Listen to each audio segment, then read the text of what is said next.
الحمد لله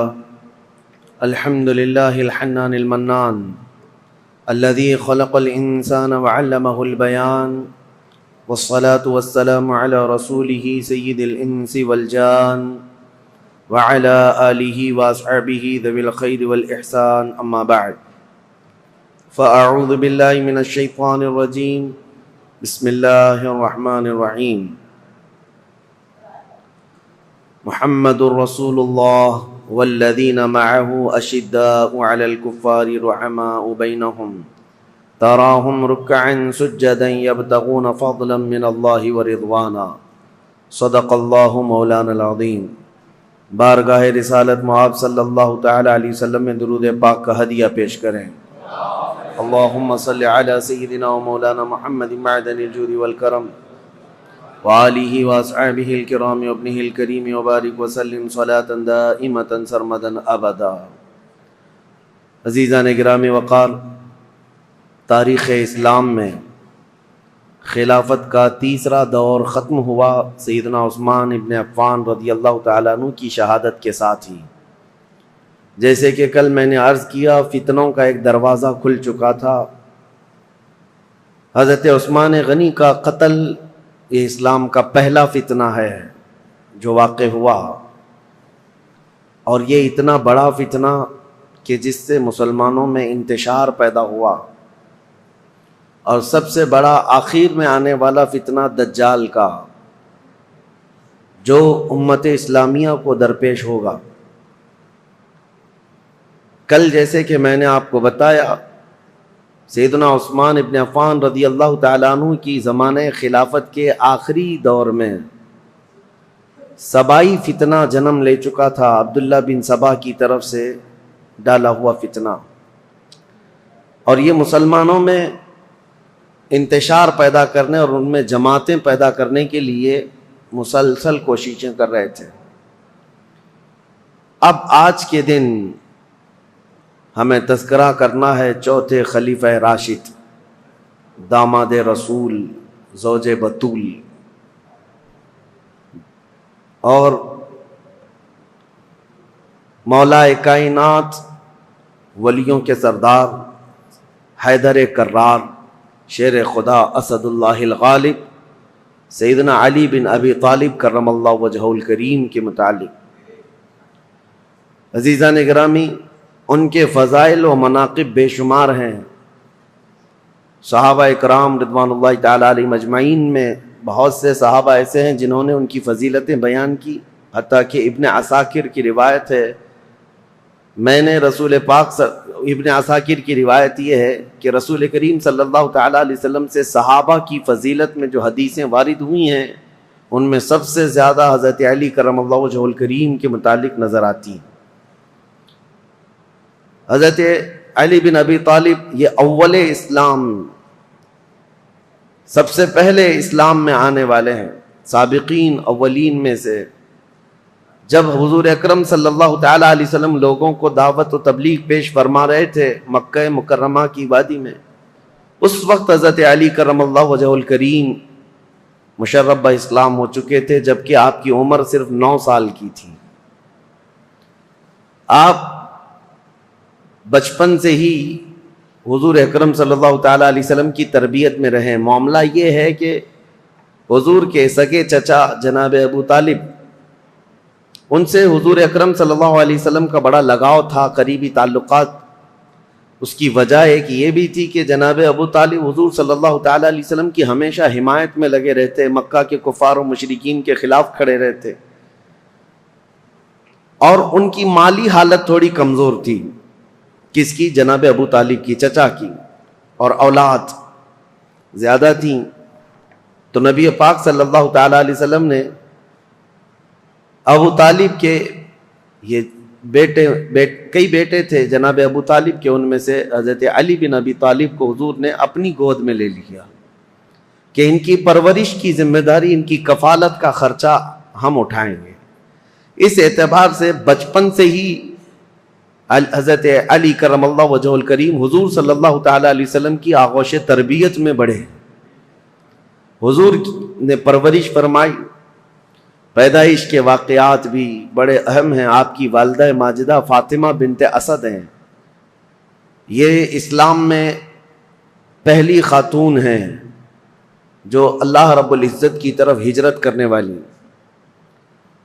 حضرت فاطمہ بنت اسد جو رسول کریم صلی اللہ تعالی علیہ وسلم کی چچی تھیں اور مولا کائنات علی مرتضیٰ رضی اللہ تعالیٰ عنہ کی والدہ تھیں. روایات یہ ملتی ہیں کہ حضرت علی رضی اللہ تعالیٰ عنہ جب پیدا ہوئے تھے تو آپ آنکھیں نہیں کھول رہے تھے، تو لوگوں کو ایک غم بھی تھا کہ بچہ آنکھیں ہی نہیں کھولتا. حضور صلی اللہ تعالیٰ علیہ وسلم کو ایک خبر دی گئی. حضور تشریف لائے اور بچے کو گود میں لیا.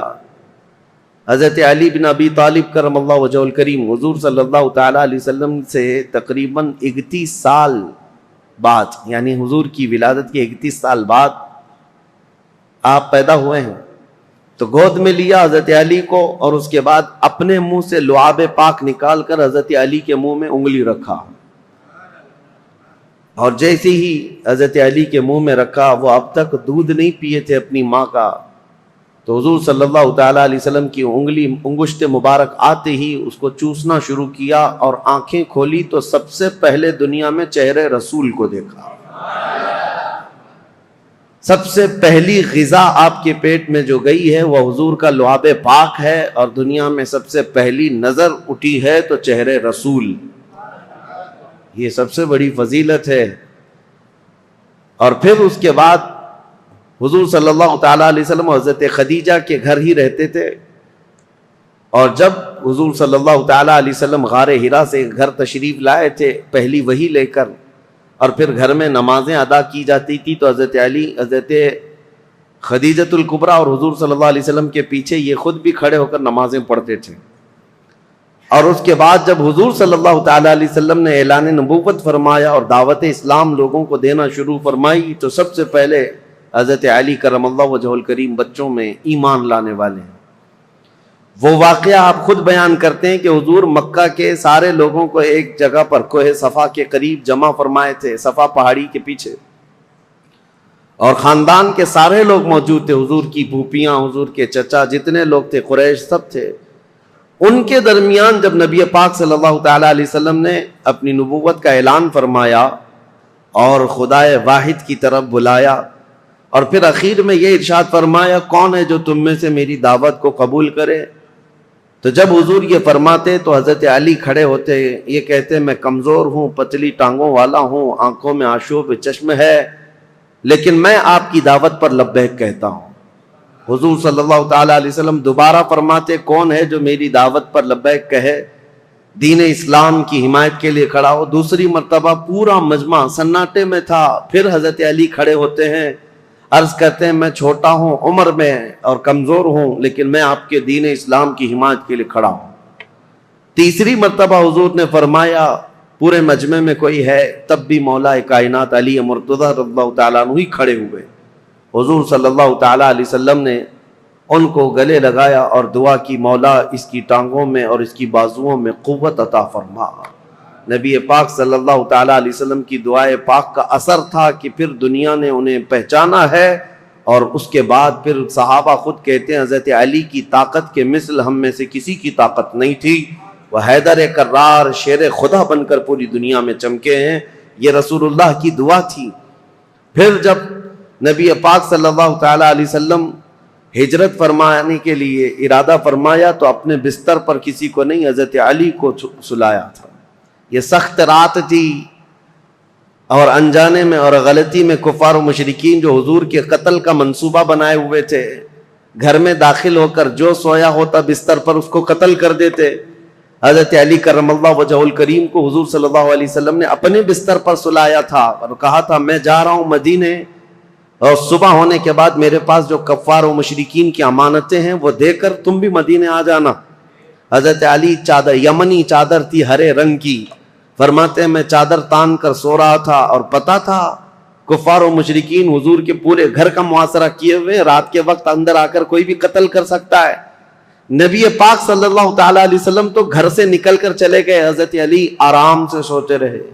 فرماتے ہیں ان سے پوچھا تھا کسی نے ہجرت کی رات آپ کس خوف سے سو رہے تھے بستر پر؟ وہ قتل کا بستر تھا.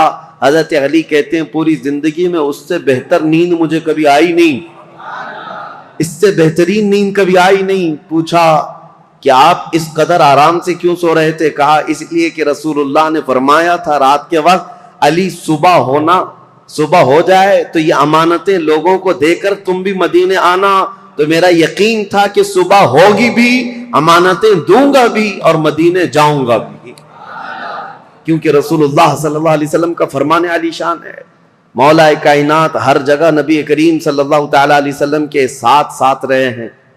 اور آپ کو وہ واقعہ بھی بتا دوں, یہ فضائل پر بات چل رہی ہے, پھر میں خلافت مولا کائنات علی مرتضیٰ پر آتا ہوں, کیونکہ تاریخ میں خلفائے راشدین کے دور میں حضرت علی کی خلافت کا جو دور ہے وہ بہت امپورٹنٹ ہے, اس لیے بھی کہ یہاں سے فرق ہو جاتا ہے اپنوں کا اور غیروں کا. یہاں تک منزلیں سیم چلتی رہیں امت اسلامیہ کی, لیکن یہاں آنے کے بعد جماعتیں بدل گئیں, کچھ لوگوں نے اپنا قبلہ الگ کر لیا, کچھ لوگوں نے الگ کر لیا ہے. تو خلافت علی بن ابی طالب کا یہ 5.5 سالہ جو دور ہے یہ بہت ہی اہم ہے. میں تاریخ پر آتا ہوں, اس سے پہلے کون ہے یہ شیر خدا, کون ہے یہ علی مرتضیٰ؟ حضور صلی اللہ تعالیٰ علیہ وسلم کی گھر میں پرورش پانے والے, دعوت اسلام میں جہاں جہاں حضور جاتے تھے ساتھ جاتے تھے. جب کبھی حضور لوگوں کو تبلیغ فرماتے آپ حضرت علی حضور کے ساتھ رہا کرتے تھے. عمر اگرچہ چھوٹی تھی لیکن ساتھ رہے. اور جب ہجرت فرمائی میرے آقا صلی اللہ تعالیٰ علیہ وسلم نے, حضور کی ہجرت کے چند ہی دن بعد حضرت علی بھی مکہ سے ہجرت کر کے مدینہ تشریف لے آئے. اب ہجرت کے بعد 2 ہجری تھی, یعنی حضور صلی اللہ علیہ وسلم کی ہجرت کے 2 سال بعد مدینہ طیبہ میں نبی کریم صلی اللہ تعالیٰ علیہ وسلم نے اپنی سب سے لاڈلی لخت جگر سیدہ کائنات فاطمۃ الزہرا رضی اللہ تعالیٰ عنہا کا نکاح حضرت علی بن ابی طالب کے ساتھ فرمایا. حضرت علی حیادار تھے, شرمیلے تھے. آپ کہتے ہیں کہ پیغام نکاح حضور صلی اللہ تعالیٰ علیہ وسلم کے گھر آپ کو بھیجنا تھا, لیکن حیا مانے تھی. حضور صلی اللہ تعالیٰ علیہ وسلم کے گھر میں پرورش پاتے رہے, لیکن آپ اس شرم اور حیا کی وجہ سے کبھی پیغام لے کر جا نہ سکے. خود نبی پاک صلی اللہ تعالیٰ علیہ وسلم نے حضرت علی کرم اللہ وجہہ الکریم کو طلب فرمایا اور پھر اپنی بیٹی کے نکاح کا معاملہ سامنے رکھا. حضرت علی خوش ہو گئے اور پھر اس کے بعد حضور صلی اللہ تعالیٰ علیہ وسلم نے فرمایا مہر میں کیا دے سکتے ہو؟ پھر ان کے لیے مہر کے انتظام کا حکم دیا. حضرت علی خود گئے, وہ ایک باغیچے میں مزدوری کرتے تھے, کما کر کے جو انہوں نے جمع کیا تھا اور ان کے پاس جو لوہے کی زیرہ تھی وہ بیچ کر یا گروی رکھ کر مال جمع کیا. 400 مسقال چاندی, یہ حضرت فاطمۃ الزہرا رضی اللہ تعالیٰ عنہا کے لیے مہر مقرر فرمایا گیا. اور جو جہیز کے متعلق بہت سارے لوگ یہ کہتے ہیں حضرت فاطمہ کے جہیز میں حضور صلی اللہ تعالیٰ علیہ وسلم نے مٹی کے برتن دیے تھے, مشکیزہ دیا تھا, چارپائی اور ایک گدا, ایک تکیہ اور کچھ چیزیں استعمال کی دی تھیں. اس کو لے کر کے جو جہیز کا معاملہ چلایا جاتا ہے, حضرت فاطمہ کا جہیز یہ تھا. اس کی حقیقت بھی میں بتاؤں, حضرت فاطمہ کا جو جہیز تھا وہ پورا حضرت علی کے پیسوں سے خریدا ہوا تھا. لوگوں کو حضرت فاطمہ کا جہیز یاد ہے کہ رسول اللہ نے یہ جہیز دیا تھا, اور یہاں پر اسی جہیز کی بنیاد پر لاکھوں اس طرح کے کروڑوں کا مطالبہ کر لیتے ہیں. مولا کائنات علی ابی طالب کرم اللہ وجہہ الکریم وہ جواں مرد ہیں جنہوں نے اپنے ہاتھوں سے کمائی ہوئی رقم کو یہ جہیز کے پیسوں کے لیے خرچہ کیا. حضرت فاطمۃ الزہرا رضی اللہ تعالیٰ عنہ کا جہیز کا جو سامان ہے وہ ان کے پیسوں سے خریدا ہوا. آج بھی اگر جہیز کی سنت یاد ہے تو ہونا تو یہی چاہیے کہ عورت کے باپ سے نہیں, خود اپنے ہاتھوں سے کما کر کے حاصل کرو. بہت سارے آج کے دور میں بھی بھکاری پیدا ہوئے ہیں. میں تو ان سے ہمیشہ ہی کہتا ہوں کہ جن کی طلب ہی یہ ہے کہ شادی اسی لیے کرنا چاہتے ہیں, ابھی بھی میرے پاس کنٹینیو بنگال سے, بہار سے کچھ لوگ مطالبہ اس بات کا کر رہے ہیں کہ ہمارے گھر میں شادیاں ہیں اور جہیز بہت سامنے والے مانگ رہے ہیں, بائک دینا ہے, کسی کو فلاں دینا ہے, کیا تعاون ہو سکتا ہے؟ ہم نے کہا یہ بائک خرید کر دینے کے لیے علامان فاؤنڈیشن تیار کیا گیا ہے. جہیز کے لیے. ہم نے ان کو یہ کہا پہلی بات تو یہ ہے بائک دینا نہیں دینا یہ بعد میں، بیٹی ہی مت دو پہلے ایسے بھکاری کو جو تمہارے گھر سے کھانا چاہتا ہو، تمہاری بیٹی کو کیا کھلائے گا. مجھ سے اگر مشورہ لینا چاہتے ہو تو میں اس داماد کو یہی کہوں گا ایک کھٹوری لے لو، کسی مسجد کے باہر بیٹھ جاؤ، روزانہ ایک ایک سکہ گرتا رہے گا اور جہیز سے زیادہ مال اس میں جمع ہو جائے گا. اللہ نے مردوں کو تمہیں طاقت دی ہے، حاکم بنایا ہے کمانے کے لیے، لہذا عورت کے گھر سے لینا یہ ایک طرح کی نحوست ہے، مرد کے لیے ایک نحوست ہے اور اس کی لت پڑ جاتی ہے اور انسان یہاں نکما ہو جاتا ہے. ہم نے بہتوں کو دیکھا ہے سسرال پر پلنے والے ہیں، ایسے بہت سارے ہیں. ایک مرتبہ عورت کیا گھر سے لے آئی، ہر بار یہ داماد یہی خواہش کرنے لگ جائے گا جا اپنے باپ سے 10,000 مانگ کے لا، 50,000 مانگ کے لیا. ان لوگوں کو اس طرح کا نکما پن آتا ہی ہے. میرے عزیزو اس معاملے کو اور بلکہ اس برے رسم کو بدلنے کی ضرورت ہے. کہاں رسول پاک صلی اللہ تعالی علیہ وسلم کی شریعت طیبہ طاہرہ. بیچ میں بات آئی ہے تو مختصراً عرض کروں. ایک صحابی آئے تھے، غریب تھے، انہوں نے کہا شادی کرنا ہے. کہا کچھ دینا ہوگا تمہیں، میں انصار کی کسی بیٹی سے تمہارا نکاح کر دوں گا، تم مہر میں کیا دو گے؟ جہیز میں نہیں. حضور صلی اللہ تعالی علیہ وسلم نے مہر کے لیے پوچھا، مہر تو واجب ہے. اس صحابی نے کہا کہ میرے پاس کچھ نہیں. حضور نے فرمایا کیا ایک چاندی کی انگوٹھی دے سکتے ہو مہر؟ کہا یا رسول اللہ میں تو اتنا غریب ہوں لوہے کی انگوٹھی بھی نہیں دے سکتا. 2 دن کے بعد حضور نے انہیں طلب فرمایا، کہا کہ کچھ ہے تمہارے پاس؟ پھر مدینے کے انصار صحابہ میں سے ایک کی بیٹی کو طلب کیا، کہا اس کا نکاح فلاں جوان سے کر دو. انہوں نے کہا حضور آپ کا حکم جو ہوگا. تو اب اس غریب صحابی کا جو مہر ٹھہرا تھا کیا ہے؟ حضور نے فرمایا قرآن کی کوئی سورہ تمہیں یاد ہے؟ اس صحابی نے کہا ہاں مجھے فلاں فلاں سورہ یاد ہے. حضور نے فرمایا جا تو اپنی دلہن کو یہ سورتیں یاد کرا، یہی تیرا مہر ہے. نکاح کو آسان کرو، زنا کو مشکل بنا دو، یہ ہماری شریعت ہے. یہ نہیں ہے کہ زنا آسان کر دو اور نکاح اتنا بھاری کر دو کہ اس کے لوازمات اتنے بڑھ گئے کہ جوان لوگ آج نکاح کرنے میں گھبرانے لگتے ہیں، اتنا مال کیسے جمع کروں. جس کو پوچھو یہی کہتا ہے ابھی سٹینڈ ہونا ہے، مجھے ایسا لگتا ہے ابھی ہوا پہ چل رہا ہے. سب کو سٹینڈ ہونا ہے، ابھی تک سٹینڈ ہوا ہی نہیں. چھوڑو ان برے رسم و رواج کو. اصل بات یہ ہے کہ ہم جس ملک میں رہتے ہیں ہندوانہ رسم و رواج ہمارے درمیان آ گئی ہیں، ورنہ عرب میں آپ ہوتے تو پتہ چلتا کہ لڑکیاں مہر کتنا مانگتی ہیں. بیچارے عرب لوگ 35-40 سال کے ہو جاتے ہیں، ان کو شادی کرنا مشکل ہو گیا. وہاں الٹا معاملہ ہے، وہاں الٹا معاملہ ہے، لڑکیاں مانگتی ہیں بہت، اور کم سے کم 50,000 ریال جو سعودی کے ہوتے ہیں، یعنی 10-11 لاکھ یا 12 لاکھ مہر میں رکھواتی ہیں. یہ وہاں کا مزاج ہے. اور جب ان سے کہا جائے نہیں ہم کو پیسے نہیں دینا پڑتا ہے، لڑکی پیسے دیتی ہے، تو عرب والے کہتے ہیں ہم تو ایسی 4 کرنے کو تیار ہیں فری میں. جاؤ کسی بھی ہندوستانی لڑکی کے باپ سے کہو کہ کچھ بھی جہیز مت دینا، کوئی چیز مت دینا، یوں ہی دے دینا، لڑکی ہم بیاہ کر کے لے آئیں گے. اسی لیے بہت سارے عرب یہاں سے آ کر کے نکاح کر کے لے جاتے ہیں. ابھی ہمارے کئی لوگ ہیں وہ یہ کہنے لگ گئے کہ ہم انڈونیشیا سے شادی کر کے لا رہے ہیں. عرب میں یہ بہت مشکل ہو گیا ہے. دونوں نظام غلط ہو گئے ہیں، شریعت مصطفیٰ سے ہٹے ہوئے نظام ہے. بات مختصراً اتنی عرض کروں گا، اگر ہمارے لیے آئیڈیل ہے، کوئی نمونہ عمل ہے، تو رسول اللہ صلی اللہ تعالی علیہ وسلم کی بیٹی کی شادی، مولا علی کرم اللہ وجہہ الکریم کی شادی. یہ دیکھنا چاہیے، آپ کو پڑھنا چاہیے کہ ان کی شادی کیسی ہوئی تھی. کوئی نوجوان پوچھنے کو تیار نہیں ان کی شادی کیسی ہوئی تھی. کوئی یہ نہیں پوچھتا کہ ان کی شادی کیسی ہوئی، وہ اپنے اعتبار سے شادیاں رچاتا ہے. بہرحال سیدنا علی بن ابی طالب رضی اللہ تعالیٰ عنہ جب ہجرت کر کے آئے تھے تو ایک معاملہ اور بھی میں بتا دوں، آپ کی قرابت رسول اللہ کے ساتھ. حضور صلی اللہ تعالیٰ علیہ وسلم ان سے کتنی محبت کرتے. جتنے ہجرت کر کے آئے تھے صحابہ وہ مہاجرین ہیں، اور جو مدینے میں تھے وہ انصار. ایک انصاری صحابی کو حضور بلاتے اور ایک مہاجر کو، اور دونوں کا ہاتھ پکڑ کر کہتے آج سے تم بھائی بھائی. تو یہ عقد مؤاخات میں نے تاریخ میں بتایا تھا، حضور نے ہجرت کے بعد سب سے پہلے کام یہ فرمایا تھا، بھائی چارگی قائم کر دی تھی. تو یہ زبانی نہیں بلکہ وہ صحابہ حقیقت میں پوری زندگی میں ان کو بھائی بنا کر رہتے تھے، حتیٰ کہ اپنی جائیدادوں میں بھی ان کو حصہ دیا ہے حضور نے جن کو بھائی بنایا. تو تو یہ عقد مواخات چل رہا تھا، ایک انصار ایک مہاجر، ایک انصار ایک مہاجر، سب کی جوڑیاں بن گئی مدینے میں.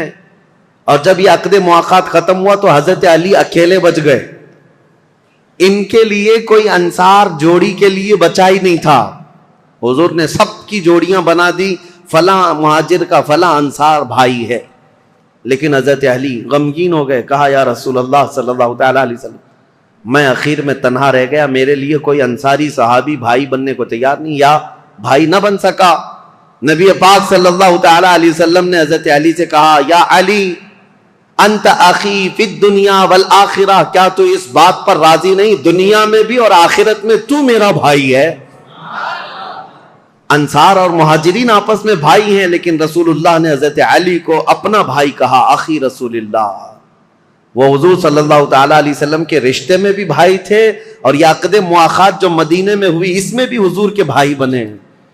نبی کریم صلی اللہ تعالی علیہ وسلم کی قرابت ایسی تھی، ایک مرتبہ یمن بھیج رہے تھے حضور ان کو وہاں کا قاضی بنا کر. تو جا رہے تھے تو حضور صلی اللہ علیہ وسلم سے عرض کیا یا رسول اللہ عمر چھوٹی ہے، مقدمات نئے نئے آتے ہیں، فیصلہ کرنا میرے لیے مشکل ہو جائے گا، میں کیسے جاؤں، ایک نئی وادی، نئے لوگ، نیا مزاج، نیا موسم. نبی پاک صلی اللہ تعالی علیہ وسلم نے ان کے سینے پر ہاتھ مارا اور کہا مجھے تم پر پورا یقین ہے، جو بھی کرو گے تم اللہ اس کے رسول کی رضا کے مطابق کرو گے. اور اس کے بعد مولا کائنات علی بن ابی طالب کرم اللہ وجہہ الکریم فیصلوں میں اس قدر ماہر ہو گئے کہ پورے مدینے کے صحابہ کہتے ہیں ہم سے چھوٹی بھی چیز کوئی ہوتی تو ہم یہی کہتے کہ حضرت علی کے پاس لے چلو. حتیٰ کہ جب حضرت عمر فاروق کا دور آیا، حضرت عمر فاروق جب کبھی کوئی مقدمہ آتا تو مجلس میں پہلے پوچھتے علی ہے کہ نہیں ہے، مقدمہ بعد میں سنتے، پہلے پوچھتے علی ہے یا نہیں. حضرت علی اگر نہیں ہوتے مجلس میں، حضرت عمر کہتے علی کو آنے دو، اس کے بعد مقدمہ سنا جائے گا. اور وہ خود کہتے ہیں میں اس مجلس سے پناہ مانگتا ہوں جس میں علی بن ابی طالب نہ ہو. یہ حضرت عمر فاروق رضی اللہ تعالیٰ فیصلہ لینے میں حضرت علی کرم اللہ وجہ الکریم کی یہ مہارت تھی، یہ رسول اللہ کے صرف دست مبارکہ کی بات تھی. حضور نے ان کے سینے پر مار کر کہا تھا کہ تم اللہ اس کے رسول کی رضا کے مطابق فیصلے کرو گے. پھر ایک مرتبہ حضور صلی اللہ تعالیٰ علیہ وسلم جنگ تبوک میں جا رہے تھے تو اس وقت حضرت علی اس جنگ میں شریک نہیں، آپ کو مدینے کا حاکم بنایا گیا تھا، کیونکہ جب بھی جنگ میں جاتے تھے تو مدینے میں کسی کو امیر بنا کر جاتے تھے، کیونکہ مدینہ طیبہ میں جو بچے، بوڑھے اور خواتین جو جہاد میں شریک نہیں ہیں ان کی نگرانی کے لیے بھی کوئی ہونا تھا. تو اس بار حضرت علی کی باری آئی، حضرت علی کو بنایا گیا کہ تم حضور صلی اللہ تعالیٰ علیہ وسلم کی غیر موجودگی میں مدینے کے والی ہو، مدینے کے حاکم ہو. آپ کے آنکھوں میں آنسو آ گئے. یہ وہ علی بن ابی طالب ہیں جو بدر میں شریک ہیں، احد میں شریک ہیں، خندق میں شریک ہیں، ہر جنگ میں شرکت کی ہے. اور یہ جنگ تبوک میں جانے سے آپ کو روکا گیا تو آئے، کہا یا رسول اللہ صلی اللہ تعالیٰ علیہ وسلم کیا مجھے بچوں اور عورتوں پر حاکم بنا کر آپ جا رہے ہیں؟ میں بچوں اور عورتوں کی دیکھ بھال کے لیے رہ جاؤں؟ نبی پاک صلی اللہ تعالیٰ علیہ وسلم نے ان کے لیے ایک جملہ فرمایا، اے علی کیا تم اس بات کو پسند نہیں کرتے کہ تم میرے لیے ویسے ہی ہو جیسے موسیٰ علیہ السلام کے لیے حضرت ہارون علیہ السلام تھے؟ جب موسیٰ علیہ السلام کوہ طور پر جا رہے تھے تورات لینے کے لیے اللہ کی بارگاہ میں، تو حضرت ہارون علیہ السلام کو انہوں نے اپنا وزیر بنایا تھا اور اپنا وزیر مقرر کیا تھا 40 دن تک کے لیے. ہاں بس نبی پاک صلی اللہ علیہ وسلم فرماتے ہیں اے علی تم میرے لیے ویسے ہی ہو جیسے موسیٰ علیہ السلام کے لیے حضرت ہارون علیہ السلام تھے، بس فرق اتنا ہے کہ میرے بعد کوئی نبی نہیں آئے گا. موسیٰ علیہ السلام نے جن کو وزیر بنایا تھا وہ بھائی بھی تھے حضرت ہارون اور نبی بھی تھے، لیکن حضرت علی کرم اللہ وجہ الکریم نبی نہیں. اب یہاں سے ان حدیثوں کو سننے کے بعد ذہن صاف کر لیں، جتنا بھی بڑا مقام ہے مولا کائنات علی بن ابی طالب کا، لیکن وہ نبوت کا درجہ نہیں ہو سکتا، نبی نہیں ہو سکتے. کیونکہ اگر رسول اللہ کے بعد کسی کو نبی تسلیم کیا تو پھر وہ اسلام میں آیا ہی کہاں ہے؟ اس نے خاتم النبیین ہونے کا عقیدہ ہی ختم کر لیا تو ایسا شخص مسلمان نہیں، وہ اسلام سے خارج ہے. حضرت علی کی محبت اور ان کی عزت، ان کا احترام ہمارے سر آنکھوں پر ہے، لیکن کبھی ہم حضرت علی کو نبوت کے درجے تک نہیں پہنچا سکتے. لیکن کچھ جماعتیں ایسی ہوئیں شیعہ حضرات میں، سب نہیں، شیعہ میں بہت سارے فرقے پیدا ہوئے، تقریباً 70 فرقے تو میں پڑھ کر کے آیا، باقی ہے کتنے معلوم نہیں۔ اس وقت سے حضرت عثمان غنی کی شہادت کے بعد سے جو شیعہ حضرات کی جماعتیں شروع ہوئیں، اہل تشیع بھی ان کو کہتے ہیں اور رافضی بھی ہیں، یہ ہر زمانے میں رہے اور ان میں فرقے بہت سارے ہوئے، کیسانیہ، غلات، اسماعیلیہ، دروزیہ، بزاریہ، نظاریہ، امامیہ، بہت سارے فرقے اس میں پیدا ہوئے، سب کے الگ الگ تھوڑے تھوڑے سے عقیدوں میں یا مسائل میں فرق ہے، لیکن ہے ایک ہی مینیو، کسی میں لال مرچی زیادہ، کسی میں ہلدی زیادہ، بس مینیو ایک ہی ہے، مین چیز جا کر کے وہیں پر ختم ہوتی ہے۔ حضرت علی کرم اللہ وجہہ الکریم، مولا علی کرم اللہ وجہہ الکریم کے متعلق جو عقائد گڑھے گئے، اس میں سے ایک فرقہ ایسا ہے جو حضرت علی کو خدا کے درجے تک پہنچاتا ہے، اور ان کا عقیدہ یہ بھی ہے کہ اللہ تعالی حضرت علی کی شکل میں دنیا میں آیا، نعوذ باللہ من ذالک، رب الارباب کہا، خالق کہا۔ ہم ایسے عقیدوں کے سخت خلاف ہیں، شرک ہرگز ہماری جماعت میں نہیں آ سکتا۔ حضرت علی رضی اللہ تعالیٰ عنہ کے لیے کچھ لوگوں نے الوہیت کا عقیدہ یعنی خدا ہونے کا عقیدہ بنایا، اور ایک فرقہ ایسا آیا وہ تو یہ کہنے لگے نبوت جو ہے وہ حضرت علی کو ملنے والی تھی، اور حضرت علی سوئے تھے تو اس لیے محمد صلی اللہ علیہ وسلم کو جبرائیل دے کے چلے گئے۔ یہ ایسا ہی بتا رہے ہیں جیسے نان کٹائی دے کر چلے گئے۔ ارے میاں نبوت ہے، جو جاگ رہا ہے اس کو نان کٹائی مل گئی، جو سو رہا ہے اس کو نہیں ملی، کوئی مٹھائی ہے؟ نبوت اللہ تعالیٰ نے عالم ارواح میں ہی چن لیا ہے کہ کون نبی ہونے والا ہے، یہ سویا جاگتا ہوا معاملہ نہیں ہے۔ ابھی دنیا میں کوئی پیدا بھی نہیں ہوا تھا، صرف روحیں تھی، اسی وقت روحوں میں اللہ نے منتخب کر لیا ہے کہ کون نبی ہوگا۔ ایک بات یاد رکھیں، یہ عقیدہ مسلم عقیدہ اسلام کا کہ کوئی بھی شخص اپنی محنت، اپنی عبادت، اپنی ریاضت سے نبی ہرگز نہیں ہو سکتا، نبی صرف اللہ کے انتخاب سے ہوتا ہے۔ ہاں ولی بن سکتے ہو، آپ کثرت سے عبادت کر رہے ہو، اللہ کے ولی بن گئے، پرہیزگار بن گئے۔ ولی تو کوئی بنتا ہے کبھی عبادات سے، محنت سے، کثرت سے، اور کبھی عطا سے، لیکن نبی محنت سے، عبادت سے نہیں ہوتا۔ تم 1,00,000 سال بھی سجدے میں سر جھکا کر بیٹھے رہو، نبی نہیں بنو گے۔ نبی تو اللہ تعالیٰ کے انتخاب سے، اور اب تو کسی کے نبی ہونے کا امکان ہی نہیں۔ حضور صلی اللہ تعالیٰ علیہ وسلم کے آنے کے بعد کوئی نبی نہیں آئے گا، یہ عقیدہ ضروری ہے، کیونکہ حضرت علی رضی اللہ تعالیٰ عنہ کے متعلق بہت ساری چیزیں گڑی گئی ہیں۔ بیچ کا راستہ یہی ہے جو حق ہے، اہل سنت و جماعت کا راستہ، کہ ہم مولا کائنات علی ابن ابی طالب کرم اللہ وجہہ الکریم کو اسی عظمت کے ساتھ مانتے ہیں جیسے رسول اللہ کے صحابہ مانتے تھے، اور حضور نے جیسے ان کے متعلق فضیلت بیان فرمائی، وہی اسی حیثیت سے ہم مولا کائنات علی ابن ابی طالب رضی اللہ تعالیٰ عنہ کو سر آنکھ پر رکھتے ہیں۔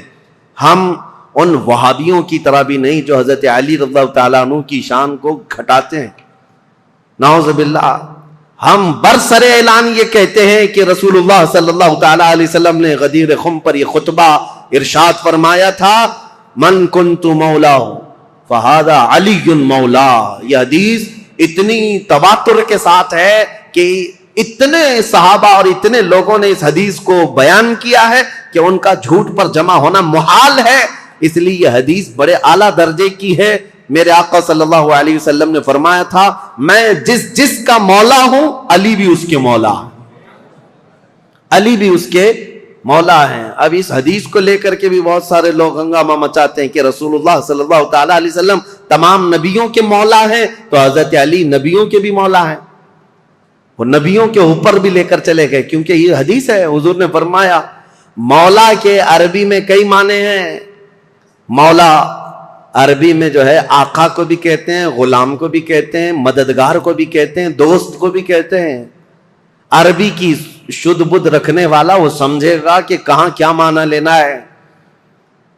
اسی طرح سے اگر عربی کی ترجمے کرنے لگ جائیں تو پھر اوٹ پٹانگ حرکتیں شروع ہو جائیں گی، جیسے گوگل ٹرانسلیٹ کر کے دے دیتا ہے، وہ کچھ بھی جیسا ہو اسی طرح سے اٹھا کر دے دے گا۔ ایک لفظ عربی میں آتا ہے اور اس کے 70 معنی ہیں، کسی کے 50 معنی، کسی کے 500 معنی. عربی کی ڈکشنری اگر آپ سمجھنا چاہیں تو بہت وسیع ہے، سمندر ہے یہ عربی لغت. یہاں تک کہ ایک ایک لفظ پر لوگوں نے کتاب لکھ ڈالی ہے، عربی کے ایک ایک لفظ پر. تو مولا کا مطلب کئی معنی ہیں. تو جہاں پوری کائنات مراد ہوگی، حضور نے فرمایا میں جس کا مولا ہوں، یقیناً میرے نبی آقا ہیں. جس کے حضور آقا ہیں، حضرت علی بھی اس کے آقا ہیں. لیکن نبیوں کے متعلق یہ معنی نہیں لیا جائے گا. انبیاء کرام افضل ہیں، پوری مخلوق میں سب سے افضل ہیں، اور جو بھی ہوگا نبیوں کے بعد افضل ہوگا. بہرحال میں یہ ٹاپک کو صرف آپ کے سامنے اس لیے رکھ رہا ہوں کہ سوشل میڈیا کے اس بھیانک دور میں انہی حدیثوں کا سہارا لے کر بھولے بھالے نوجوانوں کے دماغ میں یہ باتیں ڈالی جاتی ہیں. یہ چیزیں بھی لائی گئی ہیں حضرت علی نبیوں سے افضل ہیں.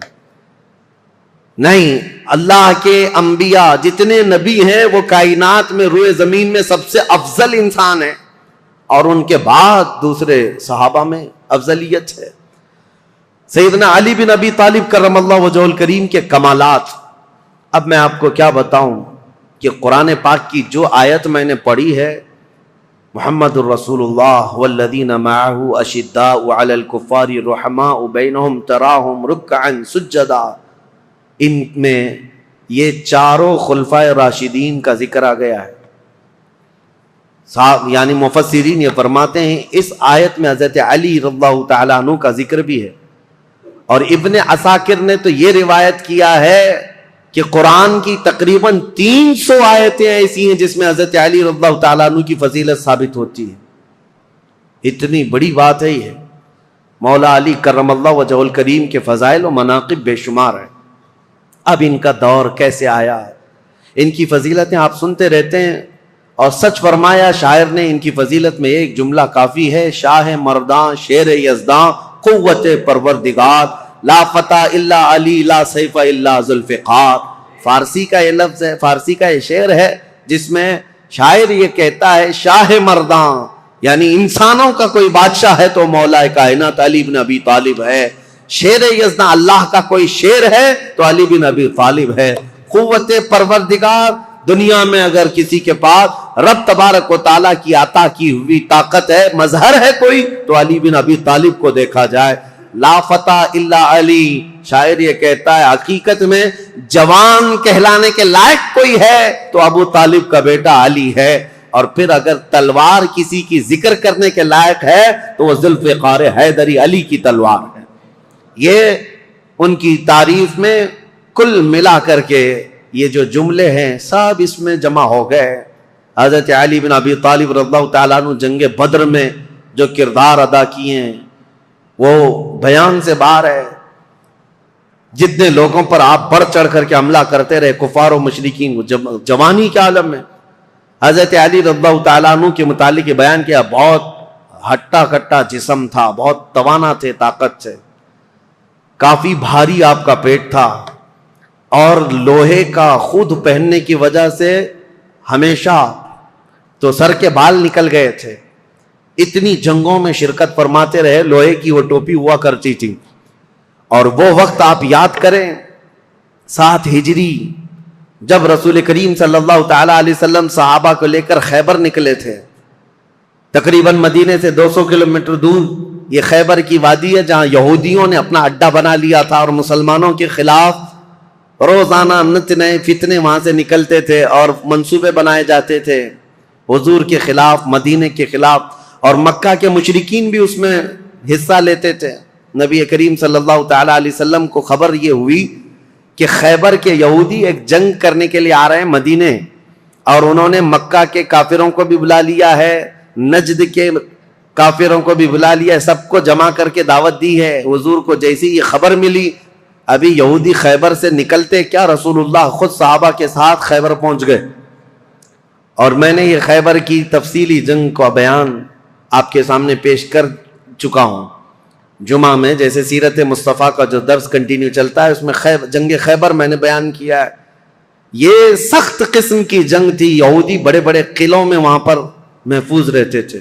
اتنے بڑے قلعے تھے ان کے، آج تک وہ موجود ہیں 1400 سال کے بعد آج بھی وہ قلعے وہاں پر ویسی ہیں.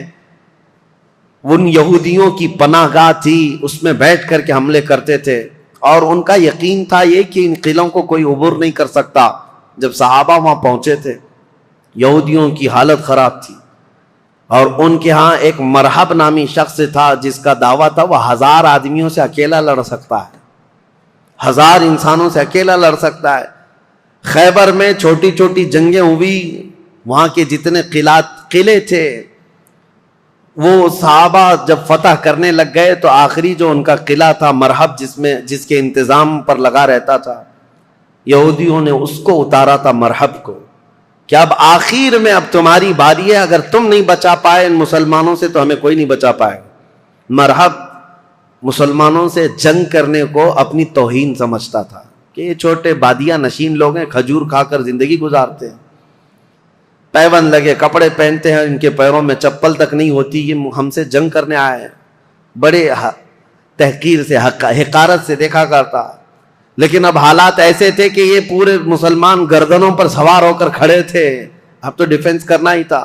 مرحب جب اپنے قلعے سے باہر آیا تو یہ سخت قسم کی جنگ تاریخ اسلام میں لکھی گئی ہے، کیونکہ خیبر فتح ہونے کے بعد ہی سارے فتوحات کا دروازہ کھل گیا ہے اسلام کے لیے. ساری فتحیں جتنی ہوئی یہ خیبر کے بعد، فتوحات کا دروازہ کھل گیا تھا جو رکنے کا نام نہیں لیتا. تو جیسے ہی مرحب سامنے آیا تو اس نے پکار کر کے یہ کہا شعر پڑھتے ہوئے کہ تمہیں پتا ہے کہ خیبر پورا مجھے پہچانتا ہے، یہاں کے در و دیوار سے پوچھو کہ مرحب کس کا نام ہے. مرحب کی آواز سے اور اس کے چلنے پھرنے سے یہاں کے پتھر بھی کانپتے ہیں. وہ رجزی اشعار پڑھ رہا تھا.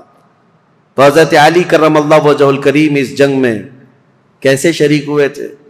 یہ 3 دن تک کنٹینیو چل رہی تھی، صحابہ کو فتح نہیں مل رہی تھی، کچھ صحابہ شہید بھی ہو گئے تھے. اور رات کے وقت رسول کریم صلی اللہ تعالی علیہ وسلم بیٹھے اور کہا کل کی صبح ہونے دو، میرے ہاتھ میں جو پرچم ہے میں ایسے کو دوں گا جس کو اللہ اس کے رسول بے حد چاہتے ہیں، اور اللہ تعالیٰ نے اس کے ہاتھ میں یہ فتح رکھی ہے. صحابہ کہتے ہیں پوری رات ہم نہیں سوئے.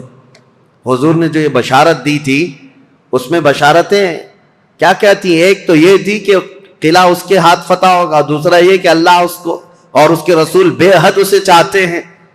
حضرت عمر کہتے ہیں ہمیں غالب گمان یہی رہتا تھا کہ شاید جھنڈا ہمارے ہاتھ میں آئے گا. صبح اسی طرح رات کروٹ لے کر صحابہ نے گزاری تھی کہ ہمارا نام آ جائے گا. جیسی صبح ہوئی نبی کریم صلی اللہ تعالیٰ علیہ وسلم نے صحابہ کی جماعت کو جمع کیا، سب گردنیں اٹھا کر حضور کو دیکھ رہے تھے کہ یہ جھنڈا کس کے ہاتھ میں ہوگا. پھر رسول کریم صلی اللہ تعالیٰ علیہ وسلم نے پکار کر کہا علی بن ابی طالب کہاں ہے؟ اس جماعت میں وہ تھے ہی نہیں وہ صحابہ، کیونکہ اس وقت وہ بیمار تھے، بخار بھی سخت تھا. حضور صلی اللہ تعالیٰ علیہ وسلم سے عرض کیا یا رسول اللہ صلی اللہ علیہ وسلم ان کی آنکھوں میں آشوب آیا ہے، جو لال ہو جاتی ہیں آنکھیں، تو آنکھیں لال ہو گئی ہیں اور بخار زدہ ہیں. حضور نے فرمایا اسی حالت میں ان کو لے کے آؤ. بستر سے اٹھا کر حضرت علی کو لایا گیا، آنکھوں سے پانی بہ رہا تھا. نبی کریم صلی اللہ تعالیٰ علیہ وسلم نے اپنا لعاب پاک ان کی آنکھوں پہ لگایا. حضرت علی کہتے ہیں میری آنکھیں اخیر زمانے تک اتنی تیز نظر آتے تھا جس کا کوئی اندازہ نہیں کر سکتا. حضرت علی رضی اللہ تعالیٰ عنہ کے ہاتھ میں حضور نے جھنڈا دیا اور کہا جاؤ، اللہ اس کے رسول تمہیں بے حد چاہتے ہیں اور یہ فتح تمہارے نام رکھی ہے. سارے صحابہ کہتے ہیں حضرت علی کو دیکھ کر ہم رشک کرتے تھے کہ کیا مقام پایا علی بن ابی طالب نے. اس وقت ان کی جوانی کا ہی وقت تھا، اور جب وہ جھنڈا ہاتھ میں لے کر کے آئے تھے یہ مقابلہ مرحب سے ہونا تھا، جو 1000 انسانوں سے تنہا لڑ سکتا تھا، اکیلا لڑنے کی طاقت رکھتا. جب وہ رجزی اشعار پڑھ رہا تھا، جانتے ہو قلعوں کی دیواروں سے پوچھو مرحب کس کا نام ہے، یہاں کے پتھر میرے چلنے پھرنے سے کانپ جایا کرتے ہیں. پھر حضرت علی آگے آئے، پوچھا مرحب نے تم کون ہو؟ حضرت علی نے کہا انا الذی سمتنی امی حیدرا، میں وہ ہوں کہ میری ماں نے میرا نام حیدر رکھا ہے. حیدر کا مطلب جانتے ہو؟ حیدر کا مطلب جنگل میں، گھنے جنگلات میں اپنے پیر پھیلائے ہوئے نہایت ہی سخت قسم کا چہرہ لے کر کے بھوکا پلٹوار کرنے والا وہ شیر ببر جس کو دیکھ کر کے پورے جنگل میں ہیبت طاری ہوتی ہے، اس کو عربی میں حیدر کہا جاتا ہے۔ حضرت علی کہتے ہیں، عربی جاننے والے سمجھ سکتے تھے، انہوں نے رجزی اشعار میں حضرت علی نے صرف اتنا کہا، انا الذی سمتنی امی حیدرہ، میں تو وہ ہوں کہ میری ماں نے میرا نام حیدر رکھا ہے۔ مرحب نے کہا، تجھ جیسے چھوٹے لڑکے سے میں مقابلہ کرنے کو اپنی توہین سمجھتا ہوں، میں توہین سمجھتا ہوں۔ حضرت علی نے کہا، رسول کریم صلی اللہ تعالی علیہ وسلم کی جماعت سے ہوں، پہلے مجھ سے مقابلہ کر لو، بعد میں بڑے تمہارے مقابل میں آ جائیں گے۔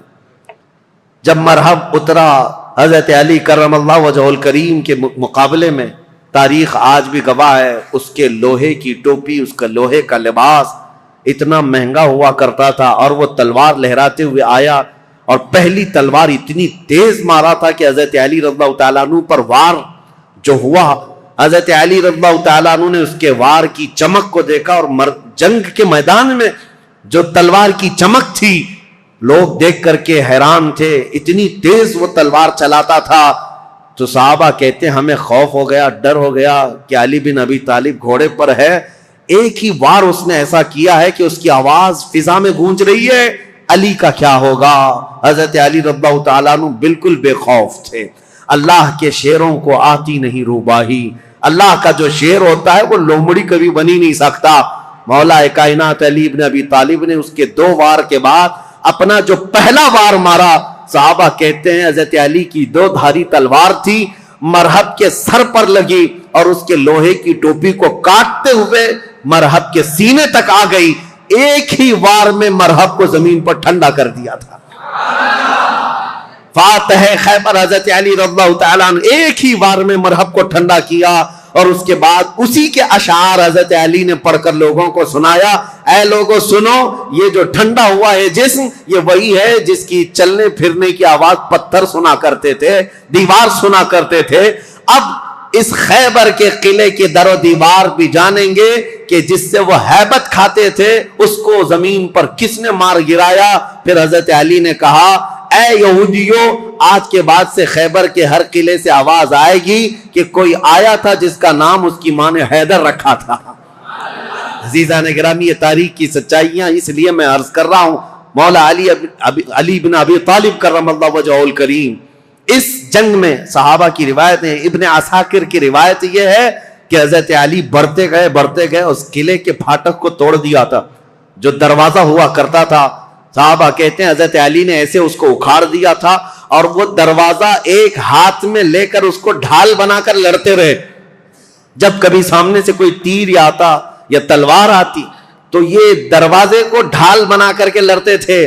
تم اپنے گھر کا دروازہ اٹھا کر کے دیکھو، خیبر کا دروازہ الگ ہے، اپنے گھر کا دروازہ بھی نہیں اٹھا پاؤ گے۔ آج کے نوجوانوں کی بات کر رہا ہوں، وہ خیبر کا دروازہ ایسا تھا کہ اس کے بعد حضرت علی نے اس کو اپنی پیٹھ پر رکھا دروازے پر، کئی صحابہ تو اس کے اوپر سے چڑھ کر کے قلعے کے اندر گئے، اور صحابہ کہتے ہیں اس کے بعد اس دروازے کو 16 گز آگے انہوں نے ایک ہی ہاتھ سے پھینکا تھا۔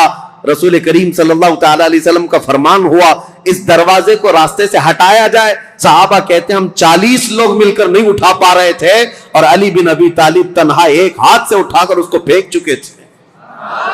لا فتح الا علی، لا سیف الا ذوالفقار، یہ شجاعت، یہ جمع مردی اللہ کے شیر کو اللہ نے عطا کی ہے۔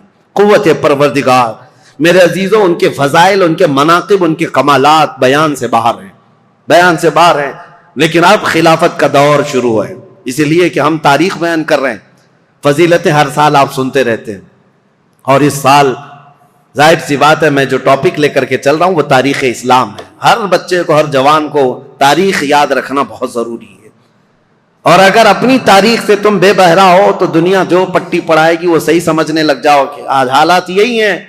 تم خالی کورے کاغذ لے کر کے بیٹھے ہو، سوشل میڈیا میں کوئی آیا نئی بات بولا، کہا ہاں یہ تو بالکل نہیں لگ رہی ہے، نہیں کچھ نہیں، 1400 سال پرانی ہے، تم کورے تھے، تم نے پڑھا ہی کہاں تھا۔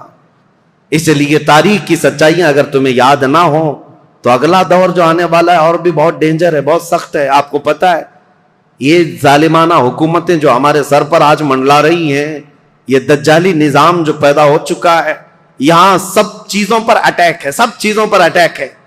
آپ یہ مت سمجھنا کہ یہ صرف ہماری مسجدیں گرا رہے ہیں یا ہماری خانقاہوں کو پامال کر رہے ہیں، بلکہ ماسٹر پلاننگ کے ساتھ تمہاری نسلوں کی تباہی کا انتظام ہو چکا ہے، ماسٹر پلاننگ کے اعتبار سے، ایسے کہ یہاں پر باضابطہ ایجوکیشن منسٹر اسی کو بنایا جاتا ہے جو سخت قسم کا تعصب پسند ہو، تمہاری تاریخ کو توڑ مروڑ کر کے تمہارے اسکول کے سلیبس میں ایسی چیزیں ڈال دے کہ بچہ کچے دماغ میں پڑھتے پڑھتے یہی سمجھ جائے۔